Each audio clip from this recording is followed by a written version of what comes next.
మానవుని జీవితంలో దేవుని కొరకు బ్రతకటం గొప్ప భాగ్యం అన్న సంగతి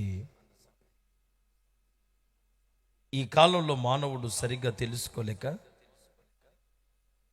ఒక అవగాహన లేని వ్యక్తిగా మార్చబడి తన జీవితాన్ని ముందుకు నడిపిస్తున్నటువంటి తరుణం. అవి ఇశ్రాయేలు ప్రజలు బానిసత్వంలో మగ్గిపోతున్న దినాలు. వారి ఆర్తనాదాలు మిన్నంటుతున్నాయి.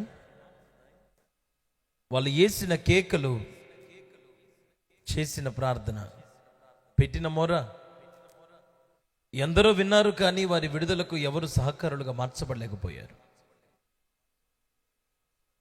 నిర్గమకాండం 3వ అధ్యాయం 7వ వచనంలో ఒక మాట ఉంది. ఐగుప్తులోనున్న నా ప్రజల బాధను నిశ్చయముగా నేను చూశాను. పనులలో తమను కష్టపెట్టి వారిని బట్టి వారు పెట్టిన మొరను విన్నాను. వారి దుఃఖములు నాకు తెలిసే ఉన్నవే. దేవునికి స్తోత్రం అని చెప్దామా? ప్రజలు దుఃఖములో ఉన్నప్పుడు, ప్రజలు అంధకారములో ఉన్నప్పుడు, ప్రజలు వేదనలో ఉన్నప్పుడు, ప్రజలు బాధలో ఉన్నప్పుడు, ఇప్పుడు వారు పెట్టిన మొరను విన్నది ఎవరంట? దేవుడు. వారి బాధను చూసింది ఎవరంట? దేవుడే. వారి దుఃఖములు తెలుసుకున్నది ఎవరంట? అది కూడా దేవుడే. ప్రజల బాధలను చూసిన వాడు, విన్నవాడు, తెలుసుకున్నవాడు ఆ ప్రజలకి విడుదల కలగజేయాల్సింది కూడా ఆయనే కదా. ఆయన చూసినప్పుడు ఆయన తన ప్రజలకు విడుదల అనుగ్రహించవలసినటువంటి వ్యక్తిగా వ్యవహరించాల్సింది పోయి, ప్రజల గట్లు తెంపబడడం కోసం, ప్రజలు స్వతంత్రులుగా మార్చబడడం కోసం, ప్రజలు దర్జాగా జీవించడం కోసం, వారికున్న కట్లు తెంపబడడం కోసం సర్వోన్నతుడైన దేవుడు, సర్వశక్తి కలిగిన దేవుడు ఒక ఆలోచనలోనికి వచ్చాడు. ప్రజలకి విడుదల కావాలి అంటే, ప్రజలు స్వతంత్రులుగా మారాలి అంటే, ప్రజలు దేవుని చిత్తంలో నిలవబడిన వ్యక్తులుగా మార్చబడాలి అంటే, వారందరికీ విడుదల ప్రకటించబడాలి అంటే, వారి జీవితాలు సంతోషభరితులుగా మార్చబడాలి అంటే, వారి విడుదల కొరకు ఒక దైవజనుడు ఉండాలి అని దేవుడు అనుకున్నాడు. ప్రజల బాధలను చూసింది ఆయన అయినప్పుడు, ప్రజల దుఃఖాన్ని ఆయన తెలుసుకున్నప్పుడు, ప్రజల వేదనను గుర్తెరిగిన దేవుడు చూసింది ఆయనే అన్నప్పుడు ఫరోతోని దేవుడు మాట్లాడచ్చు. అరే ఫరో, ఏం రా రే, నా ప్రజలను బాధ పెట్టడానికి నువ్వు ఎంత మాత్రపు వాడివిరా? ఎందుకు నా ప్రజలను ఇబ్బంది పెడుతున్నావు? వాళ్ళని ఎందుకని బానిసత్వపు కట్లలో ఇంకా మగ్గ పెడుతున్నావు ఏంటయ్యా బాబు? విడిపించవాయి, లేకపోతే నీ సంగతి నేను చూసుకుంటానని సూటిగా ముక్కాముఖిగా మాట్లాడాలి. కానీ దేవుడు ఆ ఛార్జ్ తీసుకోకుండా, ఆ అవకాశాన్ని దేవుడు తీసుకోకుండా, ప్రజలకి విడుదల కలగజేయుట కొరకు దేవుడు ఒక దైవజనుడిని నియమించుకున్నాడు. ఆ దైవజనుడు అంతఃపురాలలో బ్రతుకుతున్నాడు, సుఖంగా సౌఖ్యంగా, కాళ్ళకి మట్టి అంటకుండా, పుట్టిన దగ్గర నుంచి గోల్డెన్ స్పూన్ అంటారు చూసారా, గోల్డెన్ ప్లేట్ అంటారు చూసారా, పట్టు పరుపులు, పట్టు పాన్పులు, అట్లా ఒక్కసారి అట్లా చిటికేస్తే 100 మంది వస్తున్నారు. చెప్పండి బాబు గారు అంటున్నారు. మోషే స్థితి అది, మోషే జీవితం కూడా అదే. ఆకలి లేదు, దప్పిక లేదు, ఆవేదన లేదు, ఆక్రందన లేదు. ఏ వేదన లేని పరిస్థితులలో తన జీవితాన్ని ముందుకు నడిపిస్తున్నటువంటి ఈ మోషే తన జీవిత కాలంలో జరిగినటువంటి ఒక బాధకరమైన విషయం ఈ పూట మీరందరూ దయతో వినటానికి ప్రయత్నం చేయండి. దేవుడు పిలిచాడన్న ఒక కారణంతో ప్రజల కొరకు,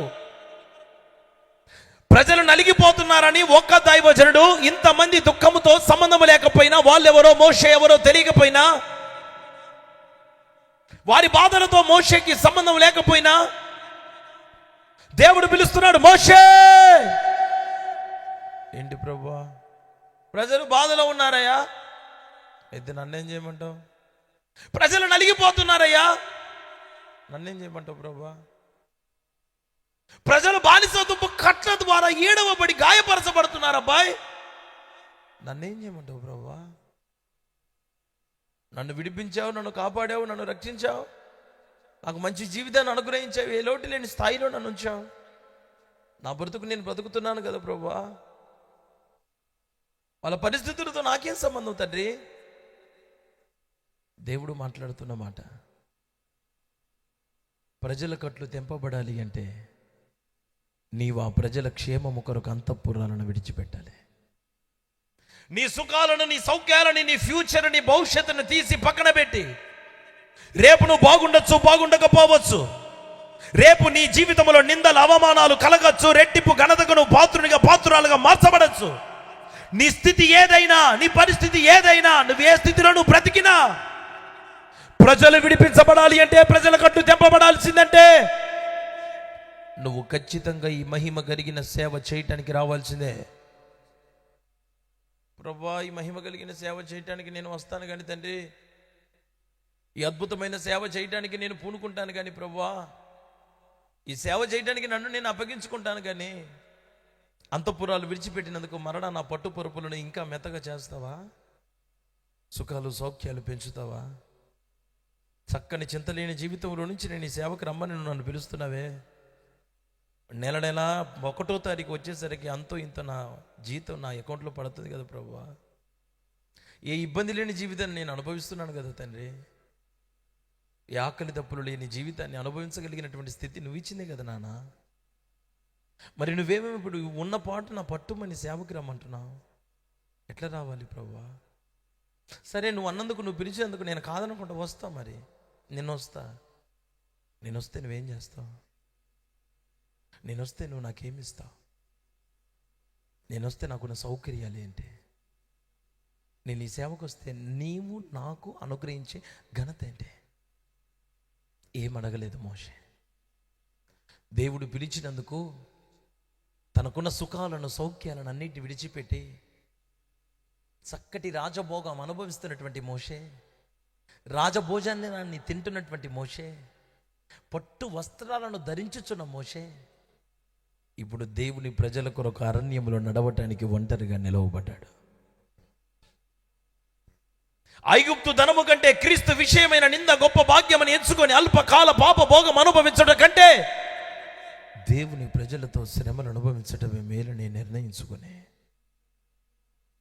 ఎందరో సలహాలు ఇచ్చారు. మోషే, తొందరపడుతున్నావేమో, అనవసరమైన నిర్ణయాలు తీసుకుంటున్నావేమో, కొంచెం ఆలోచన చేసి అడిగేస్తే బాగుంటుందేమో, మరి నీకంత తొందర ఉండుట కూడా మంచిది కాదేమో. ఒక్కసారి సేవని చెప్పి ఆ పేరు మీద నువ్వు ముందుకు పోయిన తర్వాత నీ జీవితంలో నువ్వు ఎదుర్కొనే పరిస్థితులు చాలా కఠినతరం అవ్వచ్చేమో. Hello Moses, have to listen, have to think for yourself man. నీ గురించి నువ్వన్నా ఆలోచించుకోవాయా? మా గురించి ఆలోచించేట తర్వాత వీళ్ళతో పాటు నువ్వు ఉంటే నీ కుటుంబం ఏడ జరిగిద్ది? నువ్వేడ పోషించబడతావు? నువ్వేం పైకి వస్తావు? రేపు ఈ లోకంలో నువ్వు బతకడానికి కూడొద్దా, గూడొద్దా, గుడ్డొద్దా? నీ అవసరాలు తీరొద్దా? ఏం తీరకుండానే దేవుడు అంటానికి వస్తావా? సేవ ఇంత సమర్పించుకొని సేవ చేస్తావా? ఇంత అప్పగించుకుంటావా? ఆలోచన చేసుకొని అడిగి తొందరపడద్దు. దేవుడు పిలుతల్లే, పిలుపును నిర్లక్ష్య పెట్టమని, పిలుపును పెద్దగా పట్టించుకోవద్దని, దేవుడు పిలిచిన పిలుపులో పెద్దగా ఏమి లేదన్నట్లుగా ఎంతోమంది ప్రజలు తనతో మాట్లాడటం మొదలుపెట్టారు. ఎంతమంది ఎన్ని రకాలుగా మాట్లాడినా, ఎంతమంది ఎన్ని మాటలను ఉచ్చరించినా, ఎవరి మాటలను లక్ష్య పెట్టక దేవుని మాటలనే తన హృదయంలో పెట్టుకొని ఈ దివ్యమైన పరిచర్య చేయటానికి మోషే తన నడుమును బిగించుకొని అరణ్యములో వారితో కలిసి వారిని నడిపించటానికి తన జీవితాన్ని అప్పగించుకున్నాడు. What a great moment. ఒక పేదవాడు కోటీశ్వరుని ఇల్లుకి వెళ్ళటం, దాంట్లో పెద్ద ఫరక్ పడేది ఏం పెద్ద విచిత్రమైన విషయం ఏం కాదు. ఆ స్థాయిలో ఉన్నవాడు ఈ లెవెల్ మెయింటైన్ చేయాలని అందరికీ ఉంటుంది. అక్కడ బతికేవాడు ఇక్కడ కూర్చోవాలని ప్రతి ఒక్కడు కోరుకుంటాడు. కానీ ఈ లెవెల్ మెయింటైన్ చేసిన వాడు ఇప్పుడు దేవుని కోసం ఆ స్థాయికి దిగిపోవటం అంటే కుదిరే పని? సుఖాన్ని, ధనాన్ని, సౌఖ్యాన్ని, ఆరోగ్యాన్ని, ఆహారాన్ని ఆత్మీయులను అందరిని విడిచిపెట్టి ఒంటరిగా ఈ సేవ కొరకు నిలవబడటం అంటే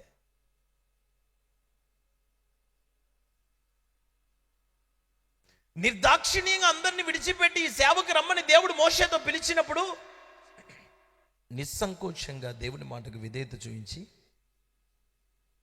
ముందున్న రోజులను కూర్చున్నటువంటి ఆలోచన కానీ ముందున్న రోజులను కూర్చున్నటువంటి చింత కానీ లేకుండా బ్రతుకుట క్రీస్తే చావైతే లాభం. ఆయన ప్రణాళిక ప్రకారంగా దేవుడు నన్ను ఎట్లా నడిపిస్తే అట్లా నడిపించబడతాను. ఆయన చిత్తమే నా జీవితంలో నెరవేర్చబడాలి.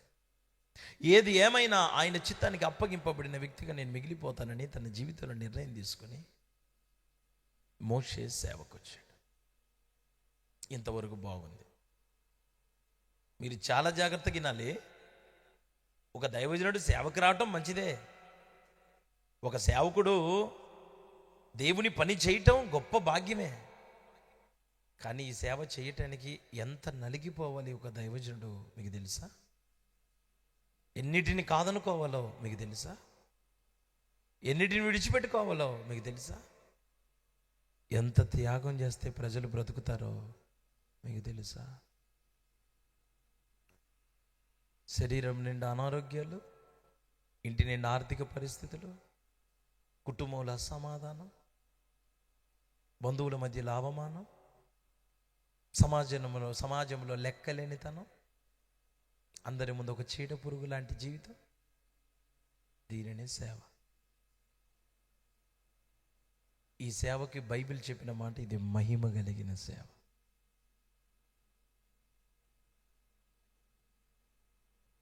అన్నిటికీ అప్పగించుకొని వచ్చిన మోషే జీవితం చాలా బాగుందని మీకు అనిపించింది. వీళ్ళందరినీ నడిపించడానికి ఇప్పుడు కొత్తగా ఇప్పటి వరకు చక్కగా రాజమార్గం రాజబాటలో నడిచిన వాడు కాలెత్తితే రథాలు, కాలు దించితే రథాలు, ఎర్రని తివాచీలు, ఎల్లప్పుడూ కంటికి రెప్పలాగా కాపాడేటువంటి సారథులు, సైన్యాధిపతులు ఎందరో ఎందరో ఎందరో. అయితే ఇప్పుడు ఎర్ర టెండర్లో నడవటానికి, అరణ్యములో నడవటానికి మోషే పూనుకున్నాడు. అరణ్యములో మోషేకి అడుగులు ముందుకు పడట్లేదు. ప్రియులారా, ఆలోచన చేయండి. మామూలుగా ఈ నేల మీద నడిచినట్లు అరణ్యంలో నడవాలంటే వీలవుతుందని మీరు అనుకున్నారా? నేను 2 నెలల క్రితం బెహ్రెన్ దేశం వెళ్ళాను. అక్కడ ఒక ప్రాంతంలో వాక్యం చెప్పడానికి అని చెప్పి నన్ను తీసుకొని వెళ్ళారు. అక్కడ నుంచి కొంచెం దూరం నడవాలి. అక్కడ కొంచెం ఇసుక ఉంది. ఆ ఇసుకలో నేను కారులోంచి దిగి నేను నడవాలన్నప్పుడు 1-2 అడుగులు వేస్తేనే నా కాలు కూరుకొని పోయి దిగబడిపోయి నా కాలు పైకి తీసుకురావటానికి కూడా చాలా ఇబ్బందిగా అనిపించింది. నేను నడవలేకపోయాను 4 అడుగులు. నేను మోషేలాగా పట్టుపరుపులు పట్టుపాన్పులు అనుభవించిన వ్యక్తిని కాను. ఈ సేవలో ఎన్నో నిందలు అవమానాలను అనుభవించి ఈ సేవకు వచ్చిన వ్యక్తిని. మరింత సుఖంగా సౌఖ్యంగా బ్రతికినటువంటి ఈ మనిషి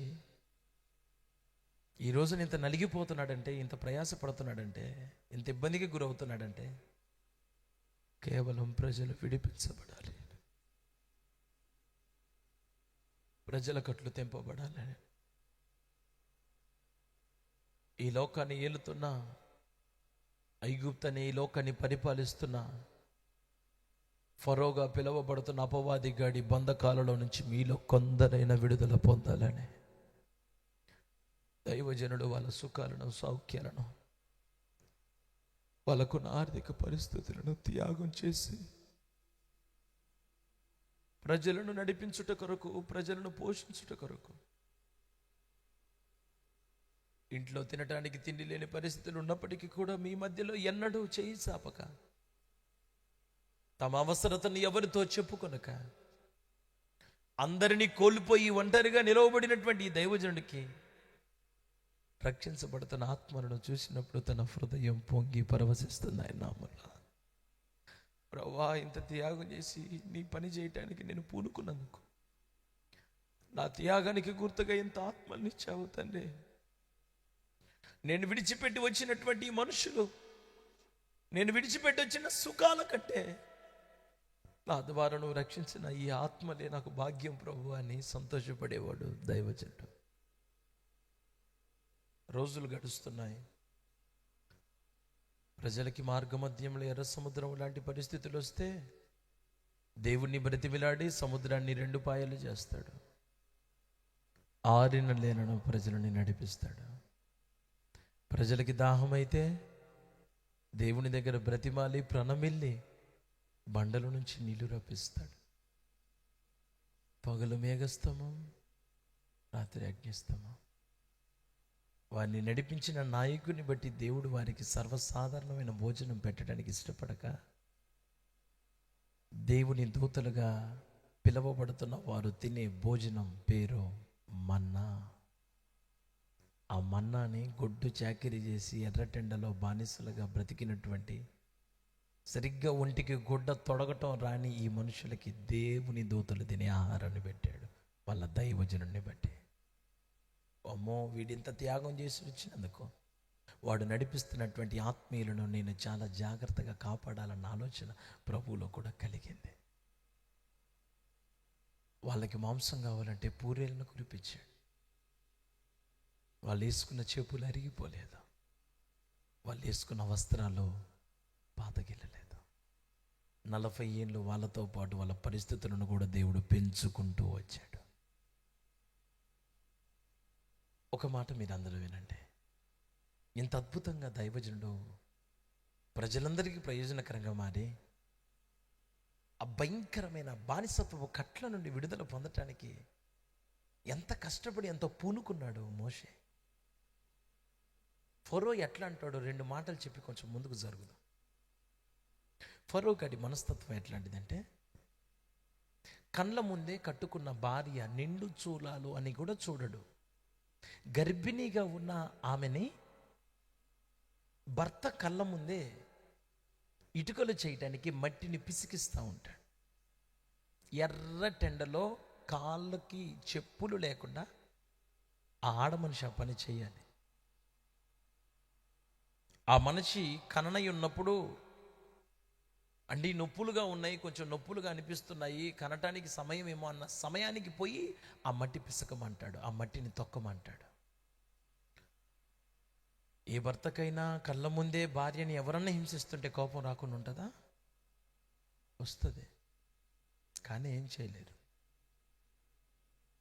కట్టుకున్న భర్తని కళ్ళ ముందే, భార్య కళ్ళ ముందే వెట్టి చాకిరీ చేపిస్తాడు. ఒక మనిషి మొయ్యలేనన్ని బరువులు మోపిస్తాడు. మూర్ఖుడు వాడు, అంతే. వాడు మనిషి కాడు, వాడు ఫరో. వాడి స్వభావమే అది. హింసించబడుతుంటే ప్రజలు సంతోషించటం వాడికి ఇష్టం, వాడి నైజం. సరే, మొత్తం మీద భార్యకి కూడా కళ్ళ ముందు భర్తను హింసిస్తుంటే ఏ భార్య తట్టుకుంటుందండి? భర్తని ఎవరైనా ఇబ్బంది పెడుతుంటే ఏ భార్య అయినా ఓర్చుకొని ఉంటుందా? పోనీలే ఏమైందిలే అన్న భావన ఏ భార్యకైనా కలుగుతుందండి? భార్య గుండె కూడా పగిలిపోయింది. ఒక్క దెబ్బకి విని చంపి పడేయాలన్న బాధ కలిగిద్ది, కానీ ఏం చేయలే. వాళ్ళ పిల్లలని ఇటుకలను చక్కగా పేర్పించి చక్కగా అమర్చి ఆ ఇటుకలను కాల్చడానికి బట్టీలు అంటారు. మరి మీ దగ్గర ఏమంటారు? ఏమండి? అంతే కదా. ఆ ఇటుక బట్టీల మధ్యలో ఆ ఇటుకలని కాల్చుట కొరకు వాటి మధ్యలో, ఇటుకల మధ్యలో వరి పొట్టునో, ఎండిపోయిన కర్ర పుల్లలను, చెక్కను వేటిన ఒకదాన్ని ఆ ఇటుకల మధ్యలో పేర్చటానికి ఇశ్రాయేలు ప్రజల పిల్లలని ఆ ఇటుక బట్టీల మీదకి ఎక్కించి పైన వాటన్నిటిని సర్దుతూ ఉన్న సమయంలో కింద నుంచి మంట పెడతాడు. కింద కాలుతున్నటువంటి ఆ మంటకి పైనున్న పిల్లలు అక్కడే బాగా బాగా బాగా కాలిపోయి, ఒక జంతువును కాలిస్తే ఎట్లా అవుతారో అట్లా బాగా ఇట్లా పీక్కొచ్చి అక్కడ నుంచి కింద పడిపోతారు. అమ్మో, అబ్బాయి, అరే అని అంత బాధ, అంత వేదన. అరే నానా, అమ్మా అని అరవాలనిపిస్తుంది, కానీ అరవకూడదు. పరిగెత్తుకొని పోయి ఆ పిల్లల కోసం చచ్చిపోయినా పర్వాలేదు అనిపిస్తుంది. కానీ వాడు ఎట్లాంటి మూర్ఖుడంటే, ఇక వాడు నిమిషం నువ్వు ఆ పని చేసినందుకు వాడు ప్రతి క్షణం నిన్ను చంపేస్తాడు. అటు చావనివాడు, ఇటు బతకనేడు. ఇంత బాధ ఎవడు పడతాడని చెప్పి కళ్ళ ముందు భార్య ఇబ్బంది పడుతున్నా, భర్త ఇబ్బంది పడుతున్నా, పిల్లలు ఇబ్బంది పడుతున్నా, నోరు మూసుకొని ఏదో చోద్యం చూసినట్టు ఏదో జరుగుతుంది, మనకు సంబంధం లేదన్నట్లుగా ఉంటారు. ఇట్లాంటి భయంకరమైన పరిస్థితులలో నుంచి విడుదల పొందాలని వాళ్ళకి ఎన్నో ప్రయత్నాలు చేశారు, వాళ్ళకి ఎంతో అనిపించింది. కానీ వాళ్ళ ప్రయత్నాలు వాళ్ళని ఆ విడుదలకి కారణంగా మార్చలేకపోయాయి. కానీ అద్భుతం అమోఘం, ఒక దైవజనుని దేవుడు పిలుచుకొని అత్యద్భుత రీతిలో దేవుడు వారికి విడుదలను అనుగ్రహించాడు ఆయన నామములో. మోషే వారిని విడిపించుటకు, వారికి మోషేకి పెద్ద బంధుత్వం లేకపోయినా, వాళ్ళ కుటుంబాలలో ఉన్న సంబంధం ఈయనకి లేకపోయినా, వాళ్ళ కుటుంబాల కొరకే నియమింపబడ్డాడు అన్నట్లుగా దేవుడు వారి విడుదల కోసం ఆ కాలంలో మోషేని ఎన్నుకున్నట్లు ఈ కాలంలో అపవాది గడి కట్ల చేత కట్టబడి అవమానకరంగా జీవితాలు మార్చబడి ఏం చేయాలో అర్థం కాని పరిస్థితులలో మగ్గిపోతున్న మీ జీవితాలలో విడుదల కలగజేయుట కొరకు, మీ కొరకు నా దేవుడు ఒక దైవజనుణ్ణి మీ విడుదల కోసం ఏర్పాటు చేసుకున్నాడు ఆయన నామములో. అది మీరు నేను మనం అనుకున్నదైతే కాదు. We are not appointed. మనం ఆయనను ఎన్నుకోలేదు, దేవుడి ఒక దైవజనుడిని మన కొరకు నియమించాడు. ఇప్పుడు ఇంత త్యాగం చేసి మోషే సేవకు వస్తే, మోషే ఎంత కష్టపడుతున్నాడు, ఎంతో ప్రయాసపడుతున్నాడు, ఎంతో ప్రాకులాడుతున్నాడు. వాళ్ళ కోసం అవసరమైతే జీవగ్రంథం నుంచి నా పేరు కూడా తీసేయ్యాయి అని కూడా చెప్పాడు. ఇంత త్యాగం చేసి మోషే పనిచేస్తుంటే ఒక భయంకరమైన విషయం ప్రియులారా, ఒక దినాన ఇశ్రాయేలు ప్రజలు ఒక భయంకరమైన మాట మోషే దగ్గరకు వచ్చి మాట్లాడతారు. సంఖ్యాకాండం 17వ అధ్యాయం.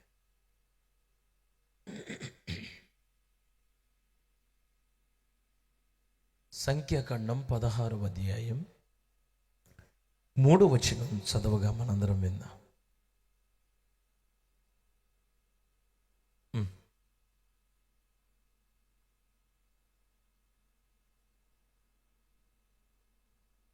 హల్లెలూయా అని చెప్పండి. అందరు వింటున్నారని నేను భావిస్తాను. కొంచెం ఎక్కడోళ్ళు అక్కడ త్వరగా సెట్ అవ్వండి. మీరు కూర్చున్న వాళ్ళు కొంచెం ముందుగానే ముందు చైర్స్లో కూర్చొని ఉంటే వెనకాలలో సెట్ అయిపోయేవాళ్ళు కదండి. మళ్ళీ అది మనకు ఒక టైం వేస్ట్ అవుతుంది కదా. మనం ఏదైనా చాలా జ్ఞానంగా చేయాలి. ఎందుకంటే దేవుడు మాట్లాడేటప్పుడు వీటన్నిటికీ మనం పెద్దగా ఇక నేను మాట్లాడే ఈ మాటలన్నీ అనవసరం.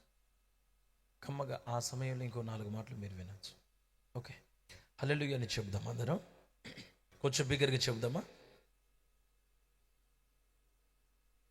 వీరి కోసం ఇంత త్యాగం చేసి, ఇంత అప్పగించుకొని, ఇంత సమర్పించుకొని, అన్నింటినీ కాదనుకొని త్యాగం చేయటానికి, నలిగిపోవటానికి, నిలువున చచ్చిపోవటానికి ఒక దైవజనుడు సుఖాలను, సౌఖ్యాలను, అంతఃపురాలను, ఉన్నతమైన స్థానాలను విడిచిపెట్టుకొని ఆ ప్రజల కోసం ఒక బానిసగా వారితో కలిసి అరణ్యంలో దిక్కులేని పక్షిలాగా వారితో కలిసి నిందలను, అవమానాలను అనుభవించటానికి ఒక దైవజనుడు వాళ్ళ పక్షాన వచ్చి నిలబడితే, శ్రమలలో ఉన్నప్పుడు, కష్టాలలో ఉన్నప్పుడు, వేదనలో ఉన్నప్పుడు, బాధలో ఉన్నప్పుడు, ఆవేదనలో ఉన్నప్పుడు, ఆక్రందనలో ఉన్నప్పుడు మమ్మలను పట్టించుకోవడానికి ఎవరు రాలేదు. మా బ్రతుకులను ఎవరు మార్చలేకపోయారు. మా స్థితిగతులను ఎవరు తీర్చలేకపోయారు.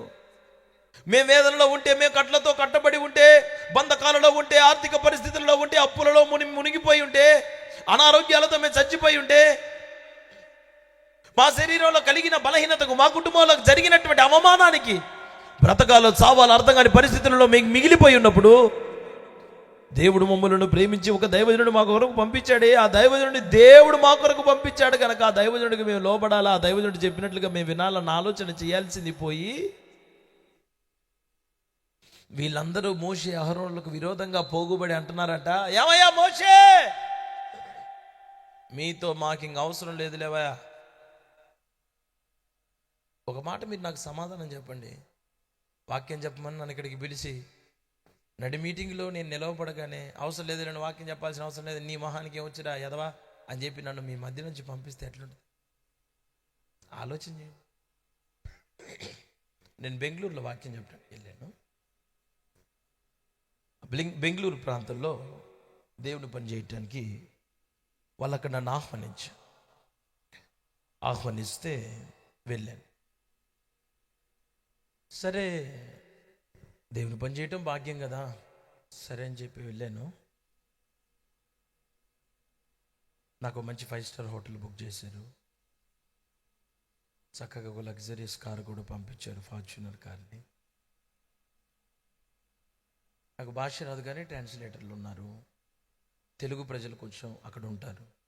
మీటింగ్ అని చెప్పి నన్ను పిలిచి ఆహ్వానిస్తే నేను ఆ మీటింగ్ గ్రౌండ్కి వెళ్ళాను. చాలా ప్యాక్ అయి ఉన్నారు ప్రజలు. నన్ను పాస్టర్ గారు కూడా అడిగారు, అయ్యా ఎర్నెస్ట్ బాలయ్య గారు ఎప్పుడు వస్తారని అడిగారు.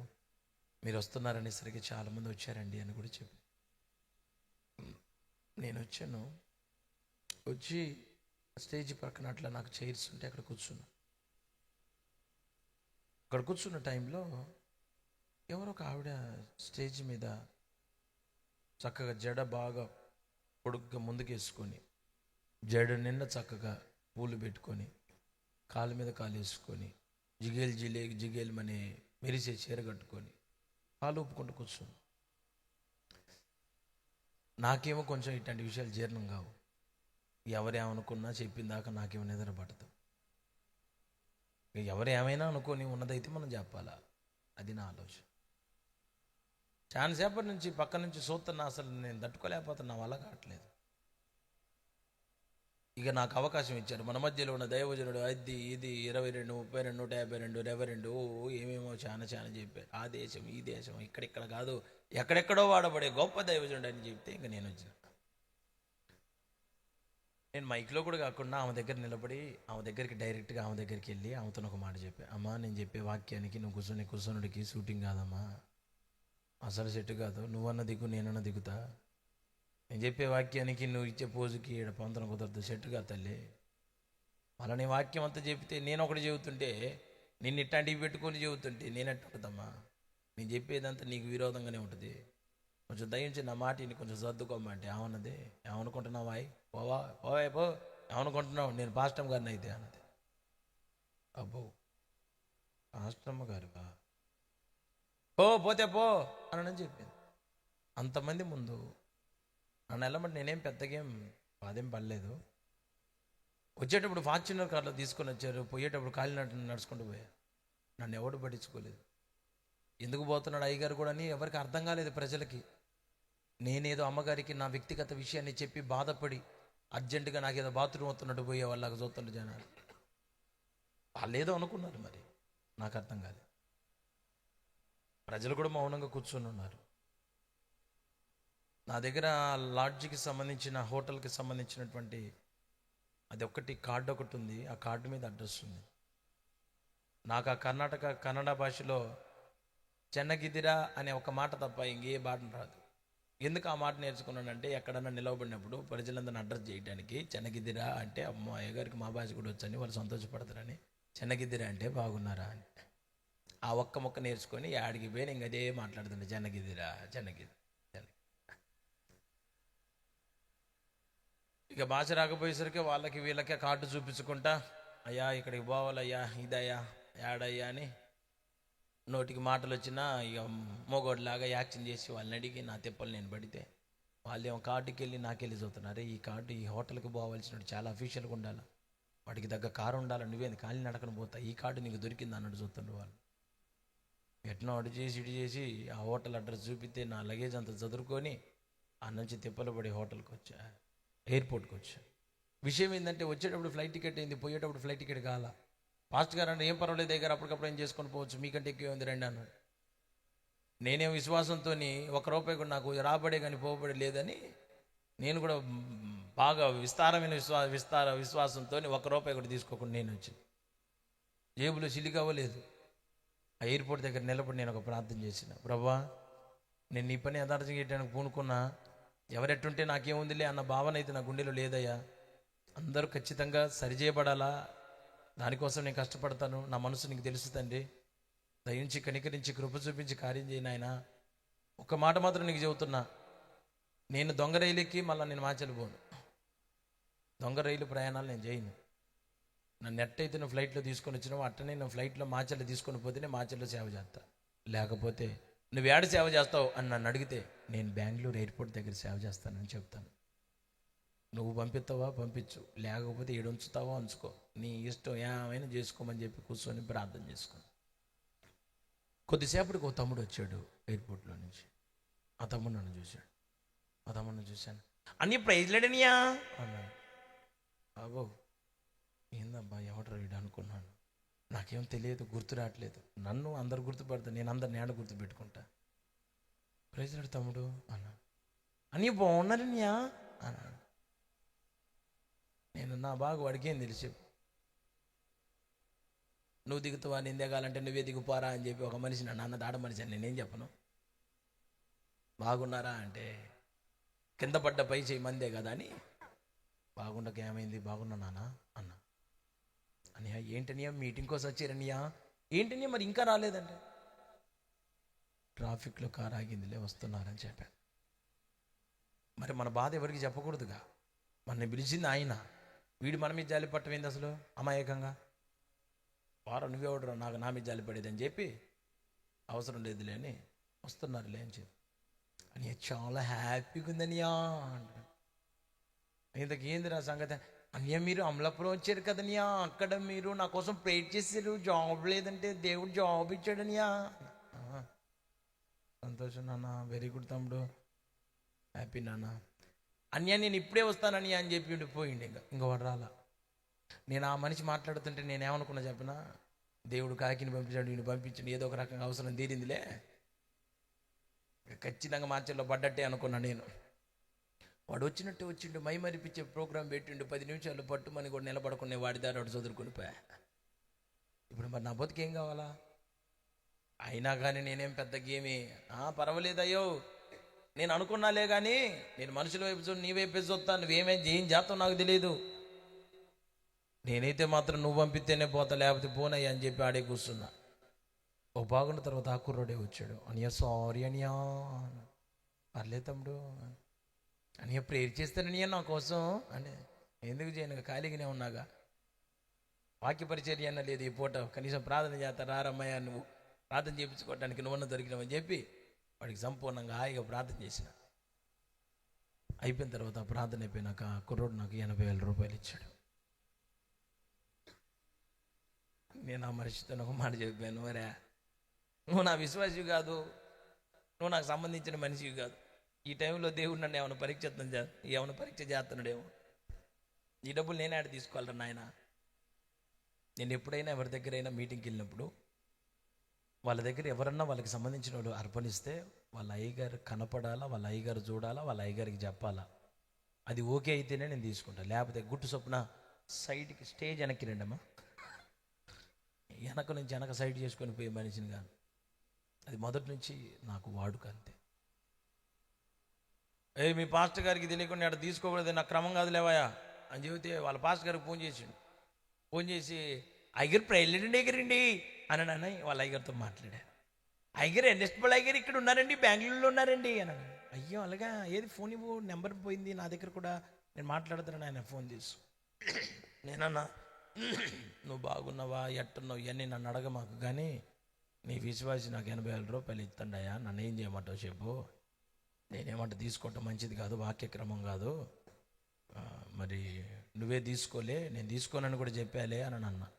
దానికైనా అంటే అయ్యి బాబు అలాగ అనమాకండి అయ్యారు, నాది నాకు ఇచ్చాడు, మీరు తీసుకోకపోతే వాడు నాకు కూడా ఇవ్వండి బాబు, తీసేసుకోండి అన్నాడు. ఇంకా ఆయన సంతకం చెక్కు మీద పెట్టిన తర్వాత నేను ఎందుకు తీసుకోను, శుభ్రంగా ప్రార్థన చేసి తీసుకున్నా. ఆ పూట నా ప్రసంగ సమయం 1 నిమిషం కూడా పట్ల. నేను చెప్పిన అంశం, నువ్వు దిగుతావా నేను దిగాల, దానికి దేవుడు నాకు ఇచ్చిన కానుక 80,000 రూపాయలు.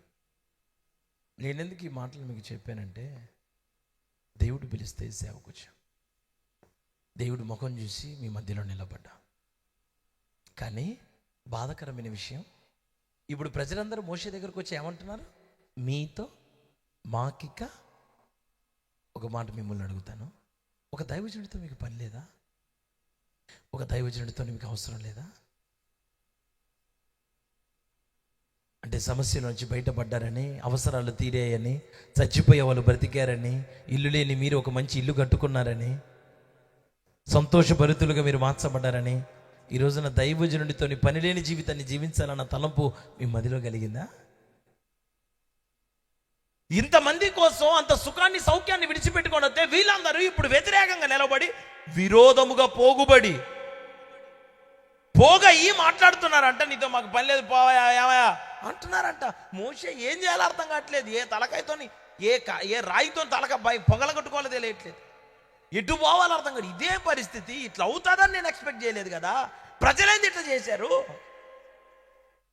మరి వీరేంటి ఇట్లా మాట్లాడుతున్నారు? అసలు పిలిస్తే వచ్చానా, పిలవకపోతే వచ్చానా, తొందరపడి వచ్చానా, భ్రమనుకొని వచ్చానని దైవజనుడు బాధపడుతున్నాడు. ఈ రోజున నా హృదయంలో ఎన్నో ప్రసంగాలు ఉన్నాయి, కానీ ఎందుకో దేవుడు ఈ పూట ఈ మాటనే మీతో మాట్లాడమని చెప్పాడు. ఈ మాట మరి మీలో ఎంతమందికి అవసరం నాకు తెలియదు. మిమ్మల్ని నా దేవుడు ఒక మాట అడగమన్నాడు. మీకు దైవజనుడు అవసరం లేదా? దైవజనుడు అంటే మీ దృష్టిలో ఎవరు? అసలు సేవకుడు అంటే మీరేమనుకున్నారు? మీతోటి మనిషి అనిపించిందా? మీకులాగానే ఆర్థిక ఇబ్బందులు ఉన్నాయని, మీకులాగా చాలా విషయాలు నలిగిపోతున్నాడని, మీకంటే ఒక మంచి ఇల్లు లేదంటే, మీకులాగా మంచి సుఖానుభవాన్ని అనుభవించలేకపోతున్నాడని, మీ విషయంలో మీ దృష్టిలో లోకానుసారంగా అన్ని విషయాలలో మీకంటే కొంచెం ఒక మెట్టు తక్కువగా ఉన్నాడని దైవజనుడు అంటే పెద్ద లెక్క పత్రం ఏమి లేకుండా అయిపోయిందా మీ దృష్టిలో? వద్దా మీకు దైవజనుడు వద్దా? మరి ప్రజలు వద్దంటే దేవుడేమో నువ్వు కావాలన్నాడే. మరి నేను ఇంకో మాట చదివిస్తాను. లూకాసు సువార్త 17వ అధ్యాయం. త్వరగా చదవండి, మనకి చాలా విషయాలు ఉన్నాయి. త్వరగా చెప్పాలి, నేను త్వరగా బయలుదేరాల. చాలా ప్రయాణాలు. రేపు హైదరాబాద్లో ఉండాలి. ఓకే, లూకాసు సువార్త 17:14 తీశారుగా, టక్కన చదవాలా? ఓకే, నా వైపు చూడండి. ఇప్పుడు 10 మంది కుష్ఠరోగులు ఊరికి, సమాజానికి, బంధువులకి, రక్త సంబంధికులకి అందరికీ దూరం అయిపోయి ఒంటరిగా బతుకుతున్న బతుకులేక వెళ్ళాయి. ఎవరు వాళ్ళ మీద కనికరపడలేకపోయారుగా. ఎంతమందికి వాళ్ళ మీద ప్రేమ అభిమానాలు ఉన్నా, ఎంత ఆప్యాయతలు ఉన్నా, ఎవరు వాళ్ళ పరిస్థితిని మార్చలేకపోయారుగా. వాళ్ళ స్థితి నుంచి విడుదల చేయటానికి ఎన్ని ప్రయత్నాలు చేసినా ప్రయోజనం లేకుండా అయిపోయిందిగా.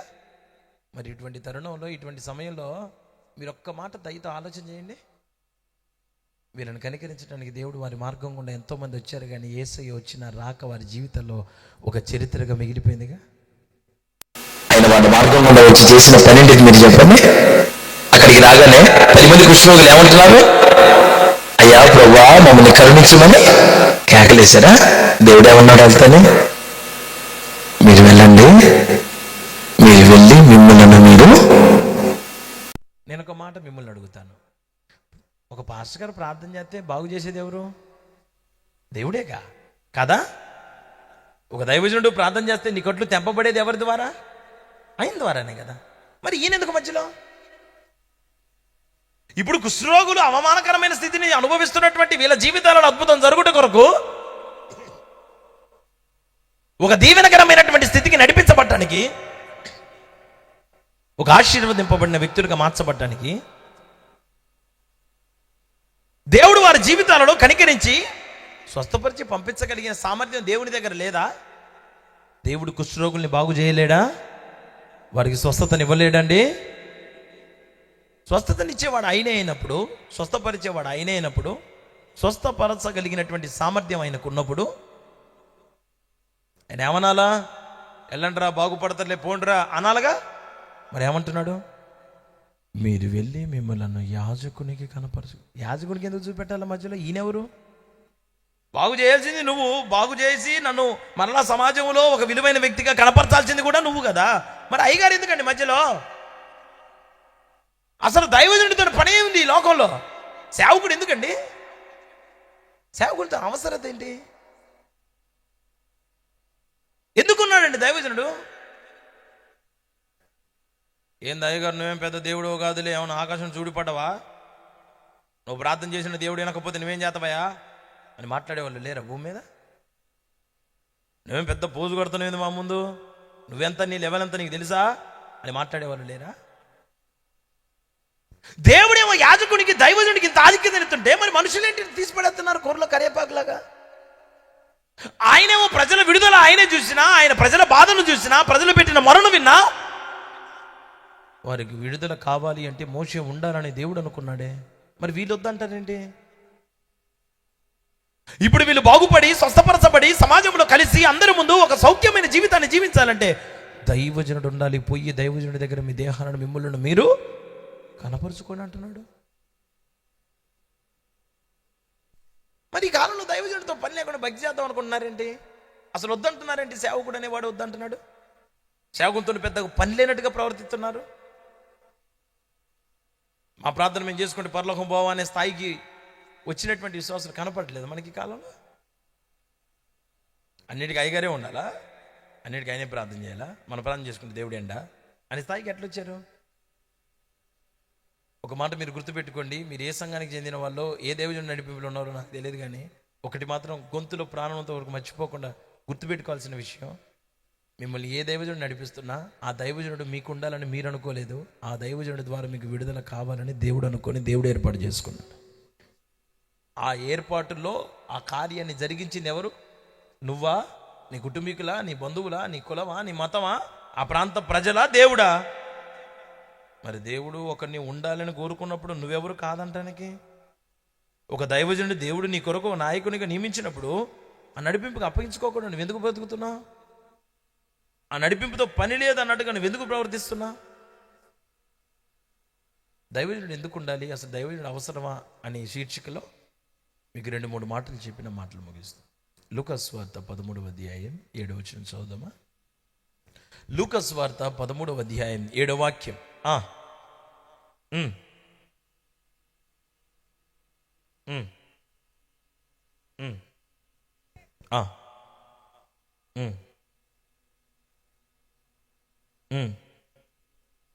చెప్పిన అయ్యా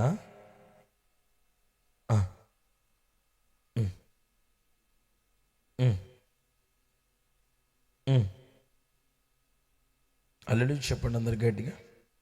మత్తయి సువార్త 21:19 వచ్చిన కూడా చదవండి. త్వరగా టక్కున చదవాలి, మన విషయం చెప్దాం ప్రజలకి.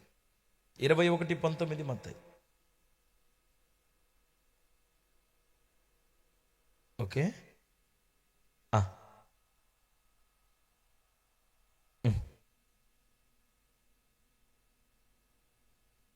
హల్లెలూయా చెప్పండి అందరూ. మీరు జాగ్రత్తగా వినాలి, జాగ్రత్తగా వినటానికి దయతో అందరూ ప్రయత్నం చేయండి. ఇప్పటికి నేను మొదలుపెట్టి 40 నిమిషాలు అయింది, ఇంకా అవుతుంది. ఓకే, మీరు జాగ్రత్తగా వినాలి, దయతో వినటానికి దయతో మీరందరూ కొంచెం నాకు సహకరించండి. దైవజనుడు ఉండాలని దేవుడు అనుకున్నాడు. దైవజనుడి నడిపింపు అవసరమని దేవుడు అనుకున్నాడు. ఆ నడిపింపు ద్వారానే మీరు ఖచ్చితంగా ఒక దైవికమైన వ్యక్తులుగా మార్చబడతారని దేవుడు అనుకున్నాడు. ఇవన్నీ నిజాలే. అయితే ఇక్కడ మీకు 2 అంజూరపు చెట్లు కనిపిస్తున్నాయి. ఒకటి తోటలో ఉన్న అంజూరపు చెట్టు అనండి, పలకల. 2 త్రోవ ప్రక్కన ఉన్న అంజూరపు చెట్టు. తోటలో ఉన్న అంజూరపు చెట్టు దగ్గర ఫలాలు లేవు. వినాల, పేర్లలాగే వినండి ఆ మాటల్ని. త్రోవ ప్రక్కన ఉన్న అంజూరపు చెట్టు దగ్గర కూడా ఫలాలు లేవు. 2 చెట్లలో ఫలాలు లేవు. అవి ఆకులే, దీని దగ్గర ఆకులే. కానీ ఒకటి, త్రోవ ప్రక్కన ఉన్న చెట్టు ఏమో వెంటనే ఎండిపోయింది. ఉదయానికి దేవుడు వచ్చాడు, సాయంత్రానికి ఎండిపోయాడు. 3 సంవత్సరాల నుంచి ఒక్క కాయ కూడా లేకపోయినా తోట మధ్యలో ఉన్న అంజూరపు చెట్టు ఇంకా సజీవంగానే ఉందంట. కారణం, రీజన్, మీ ప్రార్థన, మీ భక్తి, మీ యథార్థతతోని మీరు పైకి రావచ్చని మీరు అనుకుంటే, మీకోసం పాదులు తీసేవాడు ఒకడుంటే, మీకోసం మొరపెట్టేవాడు ఒకడుంటే, మీకోసం దేవుని దగ్గర బ్రతిమిలాడేవాడు ఒకడుంటే, మీ దగ్గర మీ మీదకు ఉగ్రత రాకుండా మీకు అడ్డుపడేవాడు ఒకడుంటే, వాడిని బట్టి మీ మీదకు వచ్చే ఉగ్రతను దేవుడు తప్పించాలని రాత్రి కోరుకుంటున్నాడు ఆయన నామల్ల. మరి దైవజనుడు వద్దంటమేంది? మరి ఫలాలు లేకపోయినా, ప్రార్థన లేకపోయినా, పరిశుద్ధత లేకపోయినా, యథార్థత లేకపోయినా, క్రమమైన ఆత్మీయ జీవితం లేకపోయినా, నీకు నచ్చినట్టుగా జీవించే వ్యక్తివే అయినా, ఇంకా నువ్వు బ్రతికున్నావంటే, ఇంకా యోగ్యమైన జీవితాన్ని జీవిస్తున్నావంటే, ఒక ఆదివారం క్రమంగా మందిరానికి రాలేని పరిస్థితిలో ఉండని బట్టి ఆదివారం ఆరాధనకు మానుకోగానే వెంటనే కాళ్ళు చేతులు వంకర్లేం పోలేదు కదా, ఆ నష్టాన్ని నువ్వేం అనుభవించలేదు కదా. చేయాల్సినంత ప్రార్థన నీ జీవితంలో ఉందా? యథార్థంగా ఒప్పుకో. ఈ రాత్రి ఉండాల్సినంత ఆసక్తి ఉందా నీ జీవితంలో? చేయాల్సిన భక్తి నువ్వు దేవుని కొరకు చేయగలుగుతున్నావా?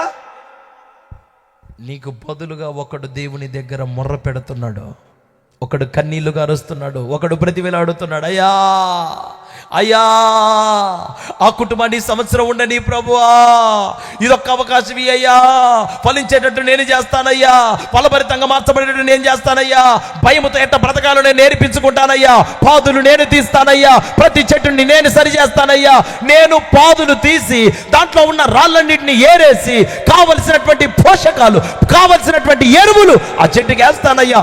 బలమైన నీ ఉపదేశముతో ప్రతి చెట్టు ఫలభరితంగా మార్చబడేటట్లుగా నేను ప్రయాసపడతాను ప్రభువా అని చెప్పి ఒక్కడు కంకణం కట్టుకున్నాడు నీకోసం. మరి వాడొద్దంటావేంటి? వాడితో పని లేదంటావేంటి? ఆ దైవజనుడు అవసరం లేదా? నీకోసం అడ్డుపడే దైవజనుడు నీకు వద్దా అంటే అవసరం తీరింది అనిపించిందా? ఆపదలన్నీ తొలగిపోయాయి అనిపించిందా? మేలు లేని జీవితంలో అనుభవిస్తున్నావని ఆలోచనకి నువ్వు నడిపించబడ్డావా? దైవజనుడు నీకొద్దా? నీ ప్రార్థన చేసుకొని పరలోకం పోదాం అనుకుంటున్నావా? మరి నీ కొరకు నియమింపబడిన దైవజనుడి సంగతి ఏంది? ఆయనకు కూడా చెబుతున్నావా నీతో నాకు ఇంక పని లేదని అనే మనసు నీది కూడా ఈ రాత్రి అదేనా? రేపు నీలో ఫలాలు లేకపోయినా ఆయన వచ్చిన సమయానికి ఇంకా నువ్వు నిలిచి ఉండాలంటే, కాపాడబడాలి అంటే, ఈరోజు కాకపోయినా రేపటికైనా ఫలములు కలిగిన అంజూరపు చెట్టుగా నువ్వు ఈ తోటలో మిగిలిపోవాలి అంటే నీకోసం కష్టపడే ఒక దైవజనుడు ఖచ్చితంగా కావాలి. నిన్ను క్రమపరిచేవాడు కావాలి, నిన్ను దిద్దేవాడు కావాలి, నిన్ను సరి చేసేవాడు కావాలి, సరి అయిన త్రోవలో నడిపించేవాడు కావాలి, మొహం చూడకుండా మాట్లాడేవాడు కావాలి, వాక్యానుసారంగా బతకమని వాక్యాన్ని కొలమానంగా చూపించేవాడు నీకు కావాలి. వద్దంటావేంటి? తిక్కల మొహం వేసుకొని దారి చూపించేవాడితో పని లేదా? ఎట్ట చేస్తావు గమ్యం? అవసరం లేదా నీకు దైవజనుడు? ఒక పాట పాడగానే భక్తి అంత అయిపోయింది అనుకున్నావా? ఒక పాట నేర్చుకోగానే ఇంకా నాకు పాస్టర్ గారితో పని లేదన్న భ్రమలోకి ఆలోచనకు వచ్చాను. దేవుని కొరకు బతకడం తప్పు కాదు, దైవజనుడిని పక్కన పెట్టి దేవుని కొరకు బతకడం తప్పు. ఎందుకంటే ఆ దైవజనుడు నువ్వు నేను అపాయింట్ చేసుకున్నాడు కాదు, దేవుడు నీ కొరకు నియమింపబడినవాడు గనక. మరి వాడిని నువ్వు కాదనుకుంటే నువ్వు దేవుని కాదన్నట్టు కాదు. ఆ దైవజనుడిని నువ్వు పక్కన పెట్టినావంటే నువ్వు దేవుని పక్కన పెట్టినట్టు కదా. ఆలోచన మీ పురిలో మీ ఆలోచన కలగలేదండి? ఒక తోటలో ఉన్న అంజూరపు చెట్టుకి ఎప్పటికప్పుడు పాదులు తీస్తాడు. ఒక్కొక్కసారి చెట్టు ఎదుగుతుంది. వినండి అందరూ, ఎదిగినప్పుడు అనవసరంగా ఎదిగిన మొక్కలను, అనవసరంగా ఎదిగిన కొమ్మలను తోటమాలి ఏం చేస్తాడు? కొన్ని చెట్లు వంగిపోకుండా బలహీనంగా ఉన్న చెట్లను ఏం చేస్తాడు? ఒక కర్ర పాతి ఆ కర్రకి కట్టేస్తాడు. వీళ్ళు చాలామంది అనుకునే, విశ్వాసం అనుకునే మాట ఏంటో చెప్పనా? ఆమెను కట్టలేదు, ఏమని కట్టలేదు, మాకేట్ రూల్సా, రెగ్యులేషన్సా, వాళ్ళని ఏమన్నా అయ్యగారు వాళ్ళంటే ప్రేమ, వాళ్ళంటే ప్రేమ కాదురా నాయన, వాళ్ళు వంగిపోయేవాళ్ళు రా తండ్రి, వాళ్ళు దేనికి పనికిరానోడు. ఒక ఆదివారం నిన్ను పక్కన పెట్టి ఒక విశ్వాసతో ఒక 10 నిమిషాలు కేటాయించి నేను మాట్లాడినంటే నీకంటే ఆత్మీయుడని కాదు, వాడు రాక ఈ పూటే తిరణాలకు వచ్చినట్టు వచ్చిన పిచ్చోడాడు. వాడితో ఈ పూట కూడా మాట్లాడకపోతే వాడు మొత్తం తిరణాలు అయితే వాడి బతుకంత. అది నీకు తెలియదు తెక్కల మొహానికి. నువ్వేమో సైకిల్ చేసుకొని గుద్దుకొని గిల్లుకొని గిచ్చుకొని ఏం జరుగుతుంది అక్కడ? ఇచ్చారేమో మూట, ఏమి ఇయ్యలేదు, లేనిపోని వాడే నాకు ఒక మూట అయింది. ఇప్పుడు వాడేమి ఇచ్చిండు? వాడి మొహం.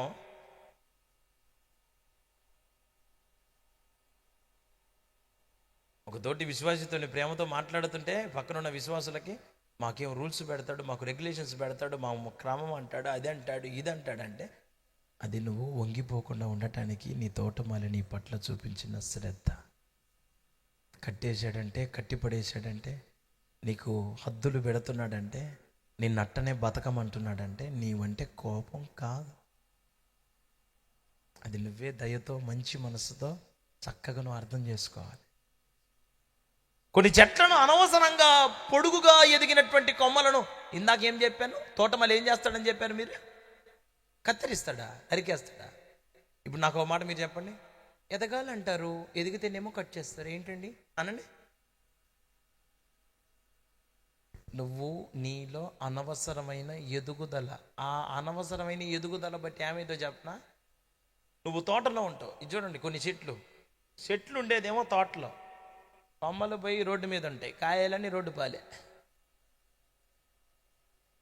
ఏదన్నా భయంకరమైన ఒక వాహనం పోతుంది అనుకోండి, ఆ వాహనం, ఆ భారీ వాహనం ఆ కొమ్మలకి తగిలితే ఒక్కొక్కసారి చెట్లు వేళ్లతో పాటు కూడా బయటికి రావచ్చు. ఆ నష్టం నీ జీవితంలో జరగకూడదని, నీ ఫలము నిలిచి ఉండటానికి, నీ ఫలము నిరర్ధకం కాకుండా ఉండటానికి ఎప్పటికప్పుడు నిన్ను కత్తిరించేవాడు దైవజనుడు. మరొద్దా ఏంటండి ఎదగాలంటారు, ఎదిగితేనేమో ఇట్లా కట్ చేస్తే బాగోలేదండి. నేను పాట పాడాలని నాకు ఇంట్రెస్ట్ అండి. అప్పుడు స్టార్టింగ్లోనేమో పాడు పాడు పాడమ్మా పాడు, ప్రవీణ్ పాడినా, ప్రమీల పాడు అన్నానని ఈరోజు వద్దు, పాడొద్దు, వాళ్ళు పాడతారు అంటే. వాళ్ళంటే అయ్యగారికి ఈ మధ్య బాగా ప్రేమ, మేమంటే చాలా కోపమా?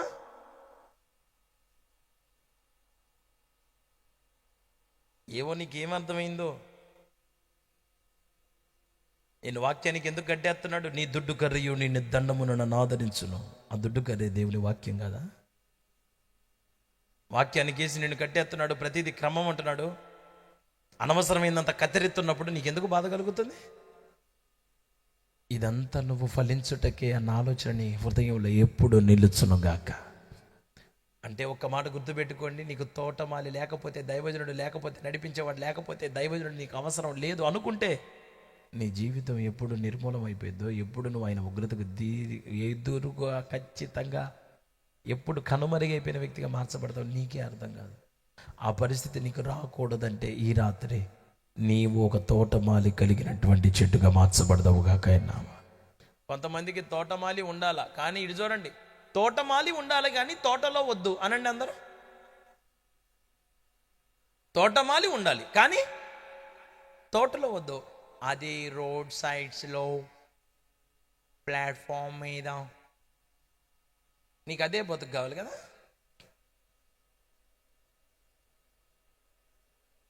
మా మందిరంలో ఒక విశ్వాసి చర్చి మానుకుంది. ఎందుకు మానుకుందో కూడా విషయం చెబుతాను.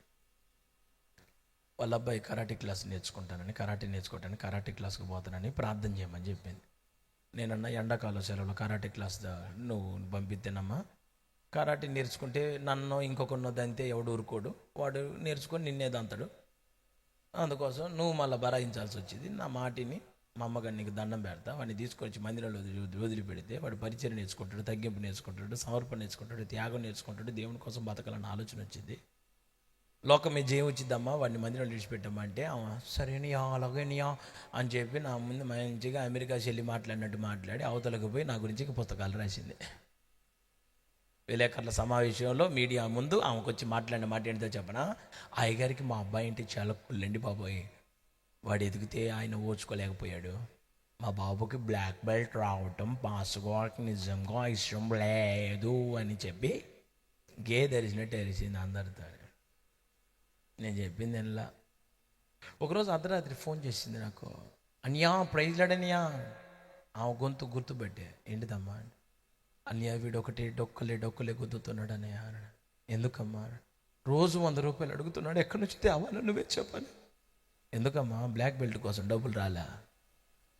బ్లాక్ బెల్ట్ రావాలని డబ్బులు పెట్టి నేర్పించినప్పుడు ఇప్పుడు 100 రూపాయలు ఇవ్వటానికి ఏమైంది? ఇవ్వకపోతే గుద్దేస్తున్నాడు. ఏం పర్లేదమ్మా, దేవుడు నువ్వు చేసిన దానికి ప్రతిఫలం ఇచ్చాడు. ఇశ్రాయేలీయుల దేవుడే యెహోవా రెక్కల కింద సురక్షితంగా బతుకుతేలే, సర్వనాశనంగా సైతాన్ దానా పోవే అనుకున్నాను. చేయాల్సిన ప్రార్థన చేసి నా దాన్ని నేను సెలవు తీసుకున్నా. రోజులు గడిచిన తర్వాత ఆమెకి నెలకి ఇంకా రాట్ల మందిరానికి, ఎందుకంటే నేను ఇంటికి రావాలంట, ఆమెను ప్రేమతో పలకరించాలంట, ఊరేగింపుతోని తాళాలు మేళాలతోని ఆమెను ఊరేగించుకుంటా 2 యాప మండలు పట్టుకొని ఇరగిరగ ధన్యవాడు. లేకపోతే ఆమెను ఊరేగించి నేను చర్చిలో కూర్చోబెట్టి ఒక జాతర చేయాలి ఆమె పేరు మీద. ఇప్పుడు నేను నువ్వు నామకార్థ సంఘానికి పోయినావంటే నేను నీ ఇంటికి కొత్త నీ కాళ్ళు పట్టుకుంటా నిన్ను బతికిలాడతా. నా సంఘంలో నువ్వు చెడిపోయినావంటే నువ్వు ఎంత సైతాన్ దాని మీద చెడిపోవాలా? ఎంటుంది లోతైన మర్మాలని చెబుతున్నావుగా జనానికి. ఏ మర్మం వీని ఏ మర్మయుక్తంగా తయారైనావు తల్లి? ఏహపో అనుకున్నాను, నా దారిలో నేనున్నాను. రోజులు గడిచిన తర్వాత కరోనా వచ్చింది. అందరికీ చెబుతుందంట మన విశ్వాసులకి, అమ్మా అన్నీ రాకపోయిన పర్వాలేదు, అని అప్పుడు ఒక్కడు రానందుకు దేవుడు వారు ఒంటరి అయిన వాడు 10,000 మంది ఆగునని వాగ్దానం చేసినట్టు ఈ రోజున దేవుడు నా ఇంటికి 10 మంది దైవజనులు తీసుకొని వస్తున్నాడు అన్నాడు. ఆ బుద్ధి లేని 10 మంది ఎట్టపోయినారు నాకు అర్థం కాదు. ఆమె 10,000 జీతం, 10,000 దశభాగం ఇచ్చిద్దాం. వాళ్ళ ఇంట్లో స్వాతంత్ర సమరయోధుల జీతం వచ్చింది. మరి ఆ ముసలామె స్వాతంత్ర సమరయోధుల టైంలో నువ్వేం యుద్ధం చేసినావని అడిగితే నేనేం చేయలేదు అయ్యా, ఊరకని ఆడ కూర్చున్నా అని చెప్పింది. కూర్చున్నందుకు ఆమెకి 80,000 వస్తాయి ఇప్పుడు ఆమెకి. సరే అడి చేసి ఇడి చేసి మొత్తం ఆమె జీతం ఈమె జీతం ఇంట్లో వాళ్ళ అన్నీ కలిపి ఆ ఇంటి మీద నుంచి 10,000 రావాలి దశంభాగం. ఇప్పుడు 10,000 దశంభాగం ఇచ్చి మనిషి చచ్చి మానుకుందంటే మరి ఎట్టయినా కొంచెం నష్టమేగా, సెన్సెస్ పడిపోయినట్టుగా. అయితే మాత్రం పిలిచిన దేవుడు నమ్మదగినోడు కాదు. నీ 10,000 ఎంత లెక్క ఎవడికి చేసు? నీ ఆత్మీయ జీవితం ముఖ్యం కానీ నీ డబ్బులు నాకు ముఖ్యమా? యాపా అని చెప్పి నేను మౌనంగా ఉంటే నన్ను మౌనంగా ఉండండి, నన్ను మౌనంగా ఉండనీయకుండా నన్ను ఊరికి గిల్లు కొట్టడానికి కాదు. మా విశ్వాసం మన విశ్వాసం చెబుతుందంట. అమ్మ 10 మంది పాస్టర్ గారు వచ్చేసి ప్రేయర్ చేస్తున్నారు, నీ ఒక్కడే మీకు, మాకు ఇక్కడ 10 అని చెప్పింది. ఒక ఆమె వచ్చి నాకు చెప్పింది, నువ్వెంత సైతాన్ దానివి సైతానా, ఈ రోతంతా మోసుకొని నా దగ్గరికి వచ్చినా, ఇప్పుడు నేను తినే అన్నం తినకుండా రాత్రి బండి నిద్ర పోకుండా నా గుండె ఎంత బగలటానికి తయారైన సైతాన్ వాళ్ళందరూ తయారైన. ఏ నడు, ఇంకొకసారి నాకు ఇట్లాంటి మాటలు చెప్పే మాట అయితే ఆమె పోయే చర్చికి నువ్వు 10 మంది నీ దగ్గర కూడా వస్తారని చెప్పిన. అట్లా కాదు ఇంతటి ఇలాగానే ఆమె ఏడుచుకుంటూ పోయింది. ఇంకొకసారి నాకు ఇట్లాంటి రోత మాటలు మాట్లాడమాకని చెప్పిన. వెళ్ళిపోమంటే పోయింది. రోజులు గడిచింది. ఆమెకి కొంచెం సీరియస్ అయింది, ప్రాణం పోయేటట్టుంటే వాళ్ళ బాబు నాకు ఫోన్ చేసి, అన్నయ్య అమ్మ చివరి క్షణంలో ఉన్నట్లు అనిపిస్తుంది, కొంచెం ప్రే చేయడానికి రండి అని. నేనన్నా ఇంటికి 10 మంది వస్తున్నట్టుగా నాకెందుకు ఫోన్ చేసినవరా నువ్వు అన్నా. అన్నయ్య వాళ్ళు ఇప్పుడు రామంటున్నారు అన్నయ్య, వాళ్ళ ఫోన్ నెంబర్లు ఇటీ అని చెప్పి నేను ఫోన్ నెంబర్లు నేను వాళ్ళని ఇంతకుముందే అడిగినాను. వాళ్ళు ఇట్లా 10 మంది పోతున్నారంటే ఎవరెవరు పోతున్నారని అడిగి వాళ్ళందరికీ ఫోన్లు చేసి అడిగి అప్పుడే ఒకసారి ఆల్రెడీ ఫస్ట్ రౌండ్ అయింది. ఫస్ట్ రౌండ్లో వాళ్ళు గెలుచుకున్న బహుమతి ఏంటంటే వాళ్ళకి సంధించిన ప్రశ్న, అయ్యా బాబు ఆమె కంటే బుద్ధి లేదు, గడ్డి తినే పనులు చేస్తుంది, మీకన్నా కథ బుద్ధి జ్ఞానం 1/2 కిలో లేదా? ఎందుకయ్యా మీరు ఇంత అజ్ఞానంగా చేస్తున్నారు? ఆ బుద్ధి లేదానా ఏంది ఇక్కడ చేస్తున్నావు అని చెప్పి అందరు కలిసి తరివితే వచ్చి నాకు పొలంలో పడింది కదా, ఎరగెరగ నేను దాన్ని మళ్ళీ దేవుని రాజ్యానికి అప్పచెబుతుంది కదా, భయం లేకుండా తయారు చేస్తున్న నా మనిషిని పాడు చేస్తున్నారంటే వాళ్ళందరూ కలిసి నాకు చెప్పిన మాట, అయ్యగారు ఇప్పుడు ప్రస్తుతం మీ చర్చికి రావట్లేదు కదా, ఆమె మీ విశ్వాస మీదే అన్నారు. ఈ చర్చికి రానప్పుడు మీ విశ్వాస కాదు కదా, మీకు రైట్స్ లేవు అన్నారు. అవును నాకు సిగ్గు లేదని చెప్పి ఫోన్ పెట్టాను. తర్వాత ఇప్పుడు ఫోన్ చేసి వాళ్ళని అడిగాను, నాకు రైట్స్ లేవన్నారు, మీ విశ్వాసి కాదన్నారు, మరి మీరు ఆమె దగ్గరికి పోతున్నారు, మనిషికి 1000 రూపాయల లెక్కన 10,000 ఇస్తుంది 10 మందికి, 10 మంది పోతున్నారంట కదా అయ్యా మీరు, మరి ఆమె ఇప్పుడు చచ్చి సాగు బతుకుల మధ్యలో ఉందంట, నేనేం రాలేని పరిస్థితిలో ఉన్నా కొంచెం బోండి అయ్యానంటే వాళ్ళు అంటున్నారు మాదే అంటున్నారు. ఆ విశ్వాసి మాదే అంటున్నారు. ఎందుకు పోయి కానుక తీసుకున్నారా అంటే మీదే అన్న. అరే చచ్చిపోయేటుండి ప్రార్థన చే మాదే లేదయ్యా అట కానుక తీసుకోవద్దురా, నా సంఘానికి దోలంటారా, మీకు దండం పెడతారా అంటే ఇదే. చచ్చిపోతుంది అయ్యా అయ్యా పోయి ప్రార్థన చేయండి అంటే మాదే. ఆ పాటతో ఆమె జీవితం ముగించబడింది. చివరికి ఆమె సమాధి కార్యక్రమం నేనే చేయాల్సి వచ్చింది. నువ్వు తో పక్కన ఉంటే నీ బతుకిట్నే అయిపోయింది, నీకు తోటమాలు ఉంటే నీకోసం కన్నీరు గారుస్తాడు. గొంతులో ప్రాణం ఉన్నంత వరకు కష్టమో నష్టమో మన కుటుంబాలతో సంసారం చేసుకుని మన పిల్లలతో మనం బతకట్లేదా? మన పిల్లలు అంత భాగ్యవంతులా? మన పిల్లలు ఒక్క మాట చెప్పగా నేనే వాళ్ళేనా? భర్తలైనా భార్యలైనా కుటుంబంలో శ్రమలు లేవా? సర్దుకొని సంసారం చేయట్లా? ఈ తుచ్చమైన మనుషులతోనే సర్దుకొని ఉన్నప్పుడు శ్రేష్టమైన దైవజనులతో ఇంకా ఓపికతో ఈ పందెపు రంగంలో దేవుని కొరకు జీవించే కృపను దేవుడు మనందరికి ఇచ్చునుగాక. Please don't neglect. దయచేసి నిర్లక్ష్యం చేయదు దైవజనుడిని. దైవజనుడితో అవసరమేనా కాదా? దైవజనుడు ఉంటే, తోటమాలి ఉంటే నువ్వు కడవరకు నిలుస్తావు ఆయన నామములో. ఒక ఫలభరితమైన వ్యక్తిగా మార్చబడతావు. స్తోత్రం చెప్పండి అందరు బిగ్గరగా, కొంచెం బిగ్గరగా చెబుదామా? రెండో మాట 1:28 కొలస్సీ త్వరగా 1:28 కొలస్సీలకు రాసిన పత్రిక 1వ అధ్యాయం 28వ వచనం.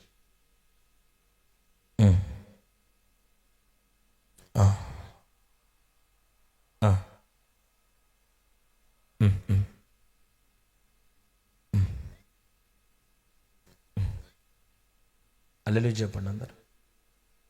రెండవది, దైవజనుడు అవసరమా, మాకు పని అవసరమా లేదా అనే దానికి రెండవ మాట.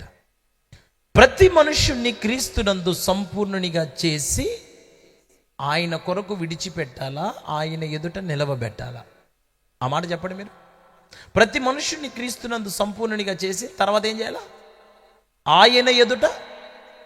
అంటే ఇటు చూడు, నువ్వు సంపూర్ణ పరచబడ్డావు అనగానే దేవుని రాజ్యం కాదు. సంపూర్ణ పరచబడిన నిన్ను ప్రెజెంటేషన్ ఇవ్వగలిగిన వాడు నీ దైవజనుడు. రేపు నిన్ను తీసుకొని పోయి దేవుని ఎదుట నిలవబెట్టాలి. అదిగోయ్యా, నువ్వు నాకు అప్పగించిన విశ్వాసి అయ్యా, నువ్వు నాకు అప్పగించిన విశ్వాసి కోసం నీ కష్టపడ్డానయ్యా, ప్రయాసపడ్డానయ్యా, ప్రాకులాడానయ్యా అని ఈ సంపూర్ణతలోనికి రావడానికి నేను ఎంతో త్యాగం చేశాను. రేపు దేవుని ఎదుట కనపరచగలిగిన వాడే దైవజనుడు. మరి అంటే ఒక్క మాటలు మీకు అర్థమయ్యేటట్టు చెప్పాలంటే, రేపు ఆయన ఎదుట నిలవబడాలంటే నీకు దైవజనుడు కావాలిగా. కావాలా వద్దా? రేపు నేను దేవుని ఎదుట నిలవబడాలని కోరుకుంటున్నాను అన్నవాళ్ళు 2 చేతులు పైకెత్తి బిగ్గరగా ఒక హల్లెలూయా చెప్పండి. అందరు దేవుని ఎదుట నిలవబడాలనుకుంటున్నారా రేపు? ఖచ్చితంగా. మరి మీరు మీ దైవజనుడితో కలిసే ఉంటున్నారా? సంబంధం ఉన్నట్టే ఉంటున్నారా? ఎందుకు చర్చికి పోయి, ఎందుకు వాక్యం వింటారు, ఎందుకు ఇంటికి పోతుంటారో కూడా అర్థం కాకుండా ఉంటున్నారా?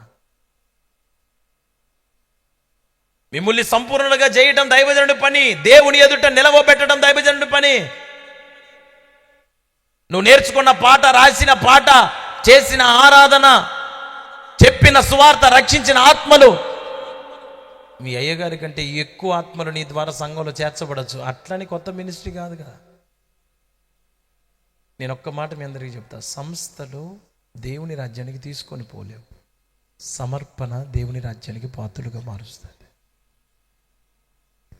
ఒక బ్యానర్ పెట్టుకుని పనిచేయటం తప్పు కాదు, కానీ ఆ బ్యానరే మన పరలోకం తీసుకుపోవటం అనేది తప్పు. బ్యానర్ పట్టుకున్న ప్రతి ఒక్కడు సమర్పణ కలిగిన వాడైతే ఖచ్చితంగా అందరు ఆ సింహాసనానికి పాత్రలుగా మార్చబడతారు. మరి నీకు రేపు ఎదుట, ప్రభు ఎదుట నిలవబడాలి అంటే నిన్ను సంపూర్ణంగా చేసి ఆయన ఎదుట నిలవబెట్టగలిగిన ఒక దైవజనుడు నీకు కావాలా? నిన్ను సంపూర్ణపరిచేవాడు కావాలా? సరిచేసేవాడు కావాలా? మరి వద్దంటున్నారు వీళ్ళు. వాళ్ళు అంటున్నారులే, మీరు కాదులే. మీరంతా చాలా బుద్ధిమంతులా. లూకా సువార్త 10:30 లూకా 10:30.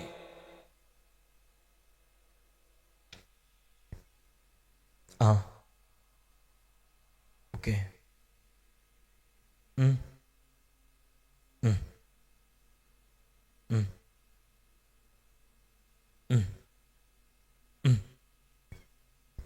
ఓకే, చూచి సరే అమ్మా. మరే ఒక పూటకుల్లో వాని చేతికి అప్పచెప్పింది చూడు, 36, 37 అక్కడ.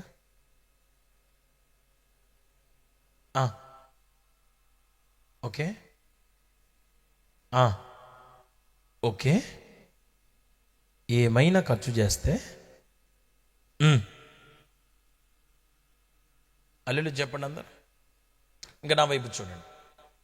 యెరూషలేము నుంచి యెరికోకు కూడా వస్తున్నాడు. ఉన్నతమైన అనుభవంలో నుంచి దిగజారిపోయిన పరిస్థితిలో ఒకడున్నాడు. అందరూ వింటున్నారని నేను అనుకుంటున్నాను.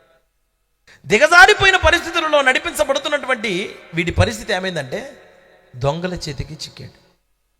ఆ దొంగే బైబిల్ చెప్పిన మాట, వాడు దొంగయు దోచుకుని వాడై ఉన్నాడు. ఎవడాడు దొంగ? అపవాది, సాతాను. ఎప్పుడైతే ఆత్మీయ జీవితంలో దిగజారిపోవడం ప్రారంభిస్తావో నువ్వు నేరుగా వాడి చేతికి చిక్కాడు.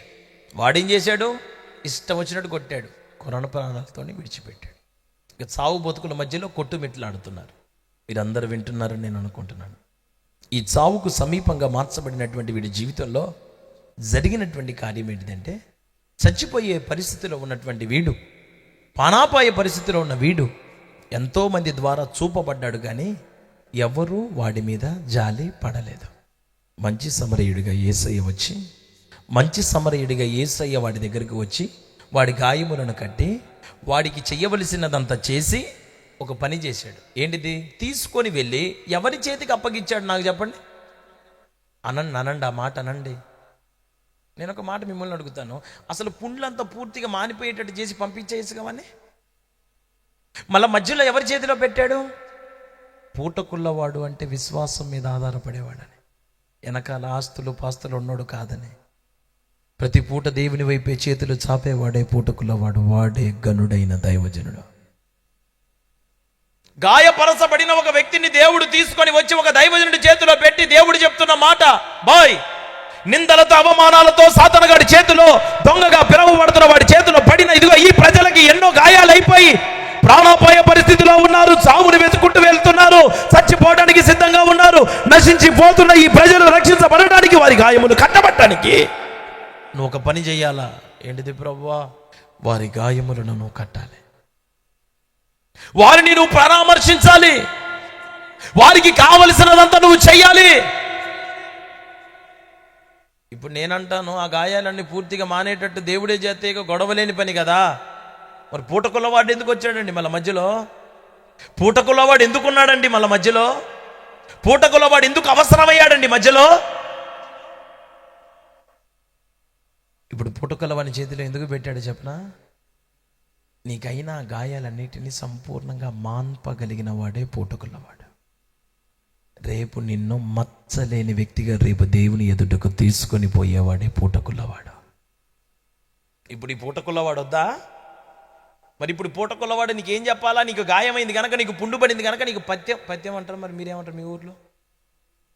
పత్యాలంటే తెలుసుగా, చల్లనీళ్ళలో కాలు పెట్టకూడదు, పొలు తినకూడదు. డాక్టర్ దగ్గరికి పోతే ఉన్నాయి లేని అన్నీ చెబుతుంటాడుగా, అన్నం తింటామా అనే, మటన్ తింటామా అనే, ఇంకన్నీ తింటామా అని, అయితే గడి తినాలని ఎవ్వడు అడగడు. అక్కడ అగేస్ అలాగేస్ ఓకేస్ చెప్పినట్టేస్, ఇక్కడ నేను చెబుతుంటే నీకేంద్ర రే అని నన్ను. డాక్టర్ల మాటలు విని పత్యాలు చేసి ఆ ఇచ్చిన ట్యాబ్లెట్లు రియాక్షన్ అయిన వాళ్ళు బొచ్చడి మంది ఉన్నారు.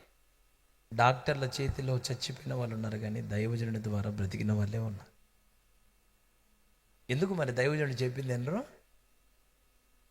జలుబు తగ్గాలి అంటే నువ్వు తీపి తింటాం మానే అని అంటే, అదేం దయ్య గారు తీపి తినకపోతే ఎట్లా? లేదయ్య గారు మీరు ఎక్కువ నియమాలు నిబంధనలు పెడుతున్నారు, నేను నీ గుడారంలో ఉండను, నేను నీ చేతికి అప్పగించుకోను, నా దారి నేను పోతా అని చెప్పి నువ్వు పోయినావు అనుకో, రేపు లెక్క అడగటానికి నువ్వు పోయిన గుడారానికి రాడు. నిన్ను ఏ గుడారంలో దేవుడు అప్పచెప్పాడో అక్కడికి, ఏ తోటమాలికి అప్పచెప్పాడో, ఏ పూటకొల్లవాని చేతికి అప్పగిచ్చాడు అక్కడికి వచ్చి దేవుడు లెక్క అడుగుతాడు. అరే, నేను నీకు ఒక విశ్వాసిని అప్పగిచ్చాను, గాయాలతో ఉన్న విశ్వాసి, అవమానాలతో నింపబడిన విశ్వాసిని నీ చేతిలో పెట్టాను కదా, వాడి గాయములు కట్టావా? వాడిలో ఆ పాపము కనపడనంతగా, అవిధేయత కనపడనంతగా, మూర్ఖత్వం కనపడనంతగా, అజ్ఞానము కనపడనంతగా వాక్యమును ఉదక స్నానము చేత వాడు శుద్ధీకరించబడ్డాడా? వాడి గాయములు కట్టబడ్డాయా? నేను నీకు ఇచ్చిన 2 ధ్యానారములుగా పిలువబడుతున్న కొత్త నిబంధన పాత నిబంధనతో వాడి గాయములు కట్టబడ్డాయా? ఆ మాత్రతో నువ్వు ఆదరించావా? నీ విశ్వాసులను ఈ లోకము నుండి వేరు చేసగలిగినటువంటి సమర్పణను నువ్వు తెచ్చావని రేపు లెక్క అడగగలిచిన వాడు ఆయన, లెక్క చెప్పవలసిన వాడు దైవజనుడు. నీ గురించి రేపు బాధ్యుడు దైవజనుడే. మరి వద్దంటే ఎట్లా? దైవజనుడు లేకపోతే ఎట్లా? లోకంలోనే అంటున్నారు కదా, గురువు లేని విద్య గుడ్డి విద్య అని. అనే లోకమే చెబితే మరి దైవికంగా ఇది ఎట్లా? నీకు పత్యాలు చెబుతుంటే నచ్చట్లేదు, పాపం వద్దంటే నువ్వు ఊరుకోవాయా, లోకం వద్దంటే ఊరుకోవాయా, పెత్తనాలు వద్దంటే ఊరుకోవాయా. ఆ పెత్తనాలతోనే అదిగో ఆ పరలోక రాజ్యం నుంచి ఒకటి నాశనం అయిపోయిండ్రా నాయన, ఒరే వాడి పేరు లూసిఫర్ రా, వాడు ప్రధాన దూతరా, వాడు అక్కడి నుంచి నశించిపోయిండ్రా, వాడు ఆ పెత్తనాలు కోరుకొని ఉన్నతమైన స్థానాలు కోరుకొని ఒకడు పడిపోయిండయ్యా. సంఘంలో మనకి స్థానాలు వద్దు, సంఘంలో మనకి పెత్తనాలు వద్దు, సంఘంలో మనకి అయ్యా మనకి ప్రగల్భాలు అవసరం లేదు నాయన. అస్సలు మనమందరం మరుగైపోవాలా, దేవుని మహిమ మన మధ్యలో ప్రత్యక్షపరచబడాలా, ఆ విధమైన నడకతో నడిపించబడిన బిడ్డలంగా మనం మార్చబడాలి అని ఒక దైవజనుడు మీకు చెబితే మీకు ఇష్టమేనా? నిన్ను నువ్వు కనపరుచుకోవాలన్న ఆలోచన నీ మదిలో నీ మనసులో ఉన్నాయి, కానీ దేవుని మహిమపరచాలన్న ఆలోచన, దైవజనుడు చెప్పినట్టుగా నేను నడవాలన్న ఆలోచన మీలో ఎంతమందికి ఉందండి? సేవకుడు చెప్పింది వినే వాళ్ళు ఎంతమంది ఉన్నారు మీలో? సేవకుడి మాటను దేవుని మాటగా తీసుకునే వాళ్ళు ఎంతమంది ఉన్నారు? సేవకుడు చెప్పింది వినే మనసు ఉందా? ఎందుకు అంత లోకుగా ఉంది మీకు? ఆ దైవజనుడు లేకపోతే మీ బతికేంటిదో మీకు తెలుసా? గోరుతో పోయేది గొడ్డల దాకా వస్తుంది. చెప్పిన పత్యాలు వినకపోవటాన్ని బట్టి, పత్యాలు చేస్తుంటే అప్పుడు మానిపోయేది, పత్యాలు చేయకపోవటాన్ని బట్టి రియాక్షన్ అయిపోయి కాలు మొత్తం నరికేయాల్సి వచ్చింది కదా. ఇప్పుడు కుంటోళ్ళు అయిపోతున్నారు ఆత్మీయ జీవితంలో చాలామంది. పత్యాలు చెయ్యక, చెప్పింది వినక, చెప్పిన మాట అర్థం చేసుకోక గుడ్డోళ్ళు అవుతున్నారు. కళ్ళు పోతున్నాయి కొంతమందికి. దేవుని మహిమను తమ కళ్ళతో చూడలేకపోతున్నారు. కొంతమందికి చేతులు పని చేయట్లేదు. దేవుని పని చేయలేని నిస్సహాయ స్థితిలోకి వచ్చి కూర్చొని పోయే వాళ్ళలాగా తయారవుతున్నారు. పత్యాలు చేయక, చెప్పింది వినలేక. వద్దా పూటకుల్లోడు? ఏమైనా నువ్వు ఎక్స్ట్రాగా ఖర్చు పెట్టి, ఇట్లాంటి మీటింగ్లు పెట్టి, నువ్వు ఇంత ఖర్చు పెట్టి, ఇంత కష్టపడి, ఇంత ప్రయాసపడి. మా నాన్నగారు సేవ చేసినప్పుడు అండి, పాస్టర్ గారు అబ్బాయిని నేను, సేవ అంటే నాకు అసలు పొరపాటున ఇష్టం లేదు. ఎందుకంటే మొత్తం నిందలు, కష్టాలు, బాధలతో సేవ చేసిన. సంకలో మా నాన్న సొక్క చినిగిపోతే, సూది దారం లేకపోతే పురుకోస కట్టుకొని మా నాన్న సేవ చేసిండు. చెప్పులు తెగిపోతే పిన్నిసి పెట్టుకొని, పేరాగాని పిన్నిసి పెట్టుకొని. ఈరోజు నేను వాడే చెప్పులు 12,000 రూపాయలు ఎవరో తీసుకొని వచ్చి నా మొహాన్ని పడేసిపోయారు. వాటిని ఎట్ట తొడగాలో కూడా అర్థం కావట్లేదు. లక్షల రూపాయల ఫోన్లు, ఉన్నతమైన జీవితం. నా సేవ అంత వేరుగుంది. కానీ ఆ రోజున ఆయన చేసిన సేవ ఇట్లా నిందలతో, అవమానాలతో, ఆకలి దప్పులతో ఉన్నప్పుడు మా నాన్నగారు మాకు వచ్చిన కానుకలలో చిల్లరంతా మా ఇంటి కోసం వాడుకోవాలా, నోట్లన్నీ దైవజనుల కోసం వాడాలి. మా నాన్న నియమం. నేను అందుకోసం ఒక దైవజనుడి దగ్గరికి మీటింగ్ పోయినప్పుడు నాకు తక్కువ కానుకిస్తే అసలు ఊరుకొని ఏమయ్యా ఏం చేసినావని అడుగుతా. ఎందుకంటే నేనేమో కష్టాలు తెలియకుండా వచ్చినోడిని కాదు, నేను కష్టపడి సేవ చేసినోడిని. అన్ని అనుభవం నుంచి అసలు తినడానికి తిండి లేకుండా, నూకలన్నం కూడా లేకుండా సేవకు వచ్చిన వాళ్ళు మేము. కానీ ఆ స్థితిలో ఉన్నప్పుడు ఈ మైకులు, ఈ లైట్లు, వీటన్నిటికంటే ముఖ్యమైనవాడు దైవజనుడు. అందరిలో గణపరచబడవలసిన వాడు దైవజనుడే. డబ్బులు లేక కాదు, నువ్వు దేవునికి నువ్వు ఈయటం మొదలు పెడితే నీ సంఘం కూడా ఈయటం మొదలు పెట్టింది. నువ్వు చేయకుండా చేయి అని యాక్షన్ చేస్తే విశ్వాసులు డబల్ యాక్షన్ చేస్తారు. నువ్వు డబల్ యాక్షన్ చేస్తే వాళ్ళు విశ్వాసులు ఓవర్ యాక్షన్ చేస్తారు. నువ్వు తట్టుకొని కూడా తట్టుకోలేవు, నీ వల్ల కాదు. ఎందుకు ఇవన్నీ మనం ధారాళంగా దేవునికి మనం చేయలేనప్పుడు విశ్వాసం ఏడ నుంచి చేయాలా? చిల్లర డబ్బులన్నీ మా కోసం వాడుకుంటే, నేను ఒక నోట్స్ను మా నాన్నగారిని అడిగితే, చూడండి, ఒక సబ్జెక్ట్కి ఇటు, నెక్స్ట్ సబ్జెక్ట్కి ఇటు, థర్డ్ సబ్జెక్ట్ ఇన్ బిట్వీన్, మధ్యలో 3 సబ్జెక్టులకు ఒక నోట్సు.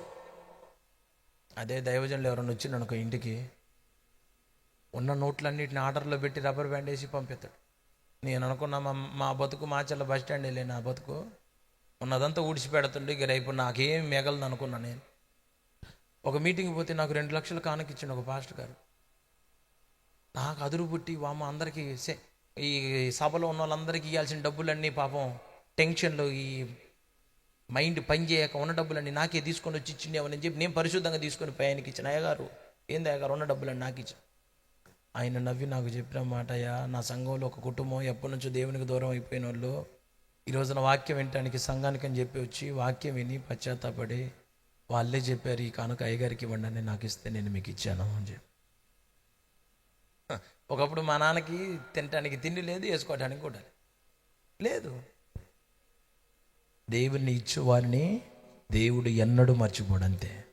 మా నాన్న ఇచ్చింది ఎవరికి తెలియదు, మా నాన్న చేసింది ఎవరికి తెలియదు. మా నాన్న అంత సమృద్ధిగా చేసిన కార్యాన్ని ఎవరు చూడలేకపోయారు. కానీ ఆయన చేసింది ఈ రోజున నాకు వృక్షాలుగా మార్చబడి వాడి కాయలు కోసుకొని నేను తింటున్నా ఈ పూట. నేనే ప్రత్యక్ష సాక్షిని. ఎవరైనా విశ్వాసులు కోడిపిల్ల తీసుకొని వస్తే అది ఎదిగే టైంకి పాస్టర్ గారు మా ఇంటికి వచ్చేవాడు. అదేంతో భలే టైమింగ్, దేవుడు రాకడ దినాల్లాగా. అది ఎదుగుతుంది అనగానే దైవజనుడు వచ్చేవాడు. అయ్యగారు వచ్చిందంటే నేను ఇంట్లో కోళ్ళు చూసుకునేవాడిని. ఏదైనా టైంకి రెడీ అయిందేమో అని. అది ఖచ్చితంగా రెడీ అయ్యేది. ఏమండి, శుభ్రంగా మంచి బియ్యం ఏమో దైవజనులకి, నూకలన్నం కంట్రోల్ బియ్యం మాకు, మీకు తెలియదు. పాస్టర్ గారు వాళ్ళు భోజనం చేసినప్పుడు వాళ్ళు తిన్న తర్వాత మాకు నూకలన్నం కూడా లేక వాళ్ళు తిని భోజనం చేస్తే వేస్ట్ ప్లేట్లో పెట్టిన ఎముకలను నవిలి మింగి మంచినీళ్ళు తాగి పడుకున్న రోజులు నా జీవితంలో. ఉన్నదంతా మేము నిస్వార్థంగా దైవ సేవకులకి కాదు, దేవుడు పిలిచిన దైవజనులను మేము ప్రేమించాము. మా కుటుంబాన్ని ఈ రోజున దేవుడు వర్ధిల్ల చేశాడు. ఆయన నామములో ఏ కోణంలో చూసుకున్నా మాకు కొరత లేకుండా చేశాడు. ఉత్తమ మాటలు చెప్పి బతికిన సేవ కాదు మాది, మా క్రియలతో కూడిన సేవ ఇది. నేను కూడా అందుకోసం ప్రతి దైవజనుడికి అదే చెబుతా. అయ్యో మరి ఇది దీన సేవ, అందరిది ధ్యానదే. దీన సేవల నుంచే అద్భుతమైనటువంటి సేవ జరగాలైన నామంలో. హల్లెలూయా అని చెబుదాం అందరం గట్టిగా, కొంచెం బిగ్గరగా చెబుదామా? నా ప్రియమైన దేవుని పిల్లలారా, ఒక యాజకుడు ఉండాలా లేదా? ఆయన చెప్పింది వినాలా లేదా? పద్యాలు యాత్ర గుట్టు చొప్పున చిట్టి చిలకమ్మ అమ్మ కొట్టిందా, తోటకెళ్ళావా, పండు తెచ్చావా, గుట్లో పెట్టా గోడొక్కన హల్లెలూయా. పక్కనోడికి తెలియకుండా శుభ్రంగా తిని కూర్చుంటున్నావు, చేయాల్సిన శరీవాకమంతా చేస్తున్నావు నువ్వు. ఒక ఆమె నా దగ్గరికి వచ్చి, అయ్యగారు ఇప్పటికి నువ్వు 1/2 లీటర్ కొబ్బరి నూనె దాపించి ఇంతవరకు నా కడుపు నొప్పి తగ్గలేదు అన్నది. నాకు నా సేవ మీద డౌట్ వచ్చింది. ఓరే పిలిస్తే వచ్చి నా తొందరపడి వచ్చిండ్రా నాయన, 1/2 లీటర్ తాగిందంటే ఈ మనిషి, ఇంతవరకు బాట్లేదంట కడుపులు నొప్పి అని. ఎట్నో దేవుడిలాగా వాళ్ళ ఆయన ఆట ఆయనకే వచ్చిండు. వచ్చి అంటుండే, ఆ మేకలాగా తింటాం, ఆ పొగాకు తింటాం మానే అమ్మా, అప్పుడు తగ్గిద్దిలే అన్నాడు. ఒరే నీ కాళ్ళకి దండం పెడతారా, లేకపోతే ఈ సేవ చేయలేక నేను కుమిలిపోయావని రా నాయన. ఆ మాట చెప్పకపోయి ఏంటి, నేను ఇటు చావాలి, ఇటుపోయి చావాలా? ఆమెల కొలతలు చెబుతుంది equation. 1/2 litre coconut oil nothing, no result అంటే నేనేం చేయాలి? చెప్పింది వినరా? దైవజనుడు చెప్పింది వింటారా వినరా? అసలు ఇంతకు చెప్పాలా లేదా? ఒక ఆమె ఉంటుంది, అయ్యగారు అందరి ముందు కాదు అయ్యగారు, రూమ్లో పిలిచి సీక్రెట్ చెప్పండి అంటుంది. ఆమె ఏందో నేను ఆస్తిపాస్తులు రాసి ఇచ్చిన వాళ్ళలాగా. ఏం చెబుతూ చెప్పి, ఎంతమంది స్పెషలిస్ట్ నా మొహాన తగలబడరు నాకే. ఈ బాధితులందరూ నా మీద పడతారు. చెప్పాలి కదండి, ఒక క్రమం ఉంటుందండి, ఒక పద్ధతి ఉంటుందండి. అంత మరీ ఇట్లా ముఖం మీద అందరు చూసేటట్లంటే దేవునికి ఎంత అవమానం కలిగింది. ఆమె బతికే బతుకు బట్టి అవమానం కలగట్లేదంట, నేను అన్నదానికి అవమానం అవుతుందంట దేవునికి. దైవజనుడు ఉండాలా వద్దా? మాట్లాడరేందండి మీరు? అవసరమేనా కాదా? హెబ్రీయులకు రాసిన పత్రిక 13వ అధ్యాయం 17వ వచనం. 13:17 త్వరగా ముగిద్దాం, టైం అయింది.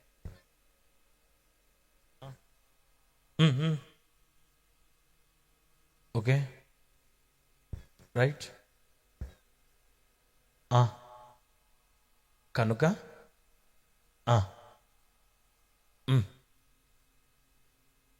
ఇప్పుడు మీ పైన నాయకులుగా ఉన్నవారు మీ గురించి ఏం చెప్పాలంటారు? రేపు చెప్పరేందండి? అంటే నీ గురించి లెక్క చెప్పాలి కాబట్టి నిన్ను ఇప్పుడు లెక్క అడగాలా లేదా? ఏందండి మాట్లాడరు? నీ గురించి లెక్క చెప్పాలాడా? నేను నిన్ను లెక్క అడగద్దా? మీరేమన్నా ఎందుకండి ఎప్పుడు వస్తే ఎందుకండి, వచ్చామా లేదా అది చూడాలండి అయ్యగారు. ఫస్ట్ అది చూసుకోమని చెప్పండి. వచ్చామా? ఎందుకు వచ్చిన? ఎవరినో రేయటానికి వచ్చినా? నేను ఎత్తుకొని ఊరేగటానికి వచ్చినా? నువ్వు దేవుని కోసం బతకటానికి వచ్చిన ఎప్పుడు రావాలి నువ్వు? అరే ఒక ఎయిర్పోర్ట్కి ఫ్లైట్ టైం అవుతుందంటే 3 hours బిఫోర్ పోయి ఎయిర్పోర్ట్లో కూర్చుంటున్నారు. చదువుకున్న వాళ్ళు కూడా, కోటీశ్వరులు కూడా. ఒక ట్రైన్ అంటే, ఒక బస్సు అంటే ఇన్ టైంలో పోతున్నారు. బస్ స్టాండ్ కంటే అధ్వానం ఏందా నీకు మందిరం? అంత ఘోరంగా ఉందా నీ కళ్ళకి? అంటే నువ్వు ఎప్పుడు వచ్చినా ఎట్లా వచ్చినా దయాప్రాప్తురాలా, నీకు శుభం ఏలిన వాడు నీతో ఉంటాడానా? శిష్యుడు గారు అసలు చర్చికి రావటమే చాలా టాప్. అసలు అబ్బా అమ్మ అసలు నేను చూస్తుంటే నాకు అంటే, అమ్మగారు కూడా అవును పాస్టర్ గారు అంటే, నువ్వు ఎట్ట చస్తే ఏమైంది? నువ్వు ఇచ్చిన కానుక చాలు, ఇంకా నువ్వు నాశనం అవుతావో సర్వనాశనం అవుతావో నీ ఇష్టమేగా. అసలు చివరిలో వచ్చిన అసలు మన మధ్యలోకి సార్ రావటం చాలా గ్రేట్. ఇప్పుడు కొన్ని మాటలు వాడు అవిధేయుడు, టయానికి రానోడు, వాడిని ఇప్పుడు నిలబెట్టి ఏం మాట్లాడుతారా? నువ్వు ఒకటి సోంబేరోడా? నేను అంటేనేమో అన్నాను అంటారు, నాకు నోరు కుదరదంట, నా నోట్లో నుంచి మంచి మాటలు రావంట. ఏమన్నా మీ తాతలు మా తాతలు ఏమన్నా పగల పెట్టుకున్నారా మిమ్మల్ని దట్టడానికి? నాకేం పోయినా అసలు మీరెవరు? ఈరోజు మీ మొహాలు చూసిన మీ గురించి లెక్క చెప్పాలన్నప్పుడు రేపు దేవుడికి నేను మీ గురించి లెక్క చెప్పాలి కదా. మిమ్మల్ని లెక్కడకపోతే అట్ట దశంభాగం ఇస్తున్నావా లేదా? పరిచర్య చేస్తున్నావా లేదా? వాక్యానుసారంగా నడుస్తున్నావా లేదా? అప్పగించుకుంటున్నావా లేదా? లోబడుతున్నావా లేదా? వాక్యం నీ మైండ్లోకి పోతుందా లేదా? నేను అడగద్దా? ఎంత వాక్యం విన్నాం, ఎంత అర్థమైంది, ఎంత వ్యర్థమైంది నీకు చెప్పద్దా? ఏమో ఇన్ని ప్రాంతాలు తిరిగినా, కొన్ని దేశాలు పోయినా, ఇన్ని ప్రాంతాల్లో దేవుని పని చేసినా కానీ అయ్యగారు నాకు రెక్కల్లో నొప్పి, నాకు డొక్కల్లో నొప్పి, నాకు పక్కల్లో నొప్పి అని రకరకాలుగా పొజిషన్లలో చూపించిన వాళ్ళే ఉన్నారు. కానీ నాకు ఎవ్వరు కూడా అయ్యగారు నాకు వాక్యం అర్థం కట్టలేదు. ఆ మొక్క మళ్ళీ ఒకసారి చెప్పాను, ఇంతవరకు భూమి మీద లేనే లేడు. నాకు ఇల్లు లేదు, వాకిలు లేదు, పెళ్లి కాలేదు, పిల్లలు లేరని ప్రార్థన చేయించుకున్న వాళ్ళు నాకు నాకు పరలోకం పోవాలి అయ్యగారు, మా ఇంటి కోసం ప్రార్థన చేయమని. ఇంతవరకు ఎవడన్నా అడుగుతలేవని నోరెల్లా పెట్టి చెవులు తెరుచుకొని ఎలా ఏంటంటే ఏంటిదమ్మా పూత అయ్యగారు, పూత ఏంటిదమ్మా మామిడి కాదు, కడుపులో పేగు పూత అయ్యగారు. నీ పూతల గురించి, నీ రోత గురించి నాకు చెప్పటం నీకు చేతనేది. కానీ అన్నిటికంటే మించిన దేవుని రాజ్యం కోసం నేను బతుకుతానని చెప్పగలిగినటువంటి మనసు నీకుందా? చిన్న మాట చెప్పి ముగిస్తాను, కోసం మెరుపుగా ఒకటే మాట. ధనవంతుడు, దరిద్రుడైన లాజరు ఇద్దరు చనిపోయారా? ఏం మాట్లాడారు? అడుగుతారు నాకు వెళ్ళి. చనిపోయారా? చనిపోయినప్పుడు ఆ దరిద్రుడైన లాజరేమో అబ్రహాం రోమన అనుకున్నాడు, ధనవంతుడేమో ఆ తలంలో ఇక్కడ చచ్చిపోతాడు. ఇప్పుడు ఈడు అంటాడు, నాకు 5 సహోదరులు ఉన్నారాయా, వాడిని పంపియ్యా, సచ్చినోడు పోయి లేచొస్తే మా ఊళ్ళు మామూలు కాదు, మారిపోదరా అల్లులియా, నేను చస్తున్నా, ఈ నాయన వాళ్ళకి వద్దు నాయన, మా ఊళ్ళు బతకాలయ్యా అని వీడికి ఆడ ఎలిగింది బలుగు. అప్పుడు అబ్రహాం అన్న ఒక అద్భుతమైన మాట, మీరు ఇంటికి వెళ్ళిన తర్వాత చదువుకోండి, లూకాసు వార్తలో ఉంది. అబ్రహాం చెప్పిన మాట, అక్కడ మీకు ప్రకటించుటకు మోషేయు ప్రవక్తలు ఉన్నారు, వారి మాట మీరు వినాలి అన్నట్టు. ఏందయ్యా నీ మాట వినాలా? వినాలి అటు రాసిండు, నేను చెప్పట్లా, నువ్వు చెప్పిందే వినాలా. చదువుకో, బైబిల్ చదివి నా దగ్గరికి రాను. అంటే ఒక్క మాట మీరు అందరేనండి, ఒకడు దేవుని రాజ్యములో ప్రవేశించాలంటే, నరకము నుండి తప్పించబడాలి అంటే వాడు దైవజనుని మాటకు లోబడిన వ్యక్తిగా మార్చబడాలి. అంటే సేవకుని మాట విన్నవాడు నరకము నుండి తప్పించబడిన వ్యక్తిగా మారిపోతాడు. మీరే తీర్మానం చేసుకుంటున్నా తెలియదు, సేవకి బతకటం కోసము, బతుకు తెరువు కోసం దైవజనుడు సేవకు వచ్చారని పొర్రపాటును కూడా అనుకోమాకండి. సేవ కోసం బతుకు తెరువును కూడా పక్కన పెట్టి వచ్చినవాడు దైవజనుడు. బతకాలని వచ్చినవాడు కాదు, మిమ్మలను బతికించడానికి వచ్చినవాడు దైవజనుడు. ఎంత ఈ జానని పొట్ట కోసం బతకాలంటే ఎన్ని మార్గాలే. సమోసా సమస్య ఉంటుంది, ఏం నడుచుతారా? శనక్కాయలు పనికిరానా? వేడి వేడి జిలేబియా, ఏదమ్ముకుంటే బతుకు తెరువు లేదు.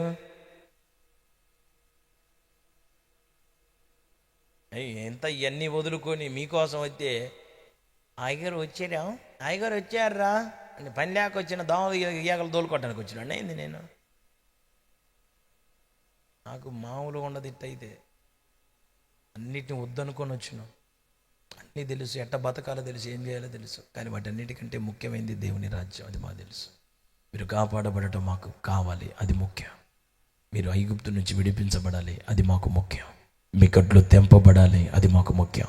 మీరు పరమ కానానుగా పిలవబడుతున్న ఆ దేవుని రాజ్యాన్ని మీరు స్వతంత్రించుకున్న బిడ్డలుగా మార్చబడాలి. దానికోసమే దైవజనులు ఉన్నారు.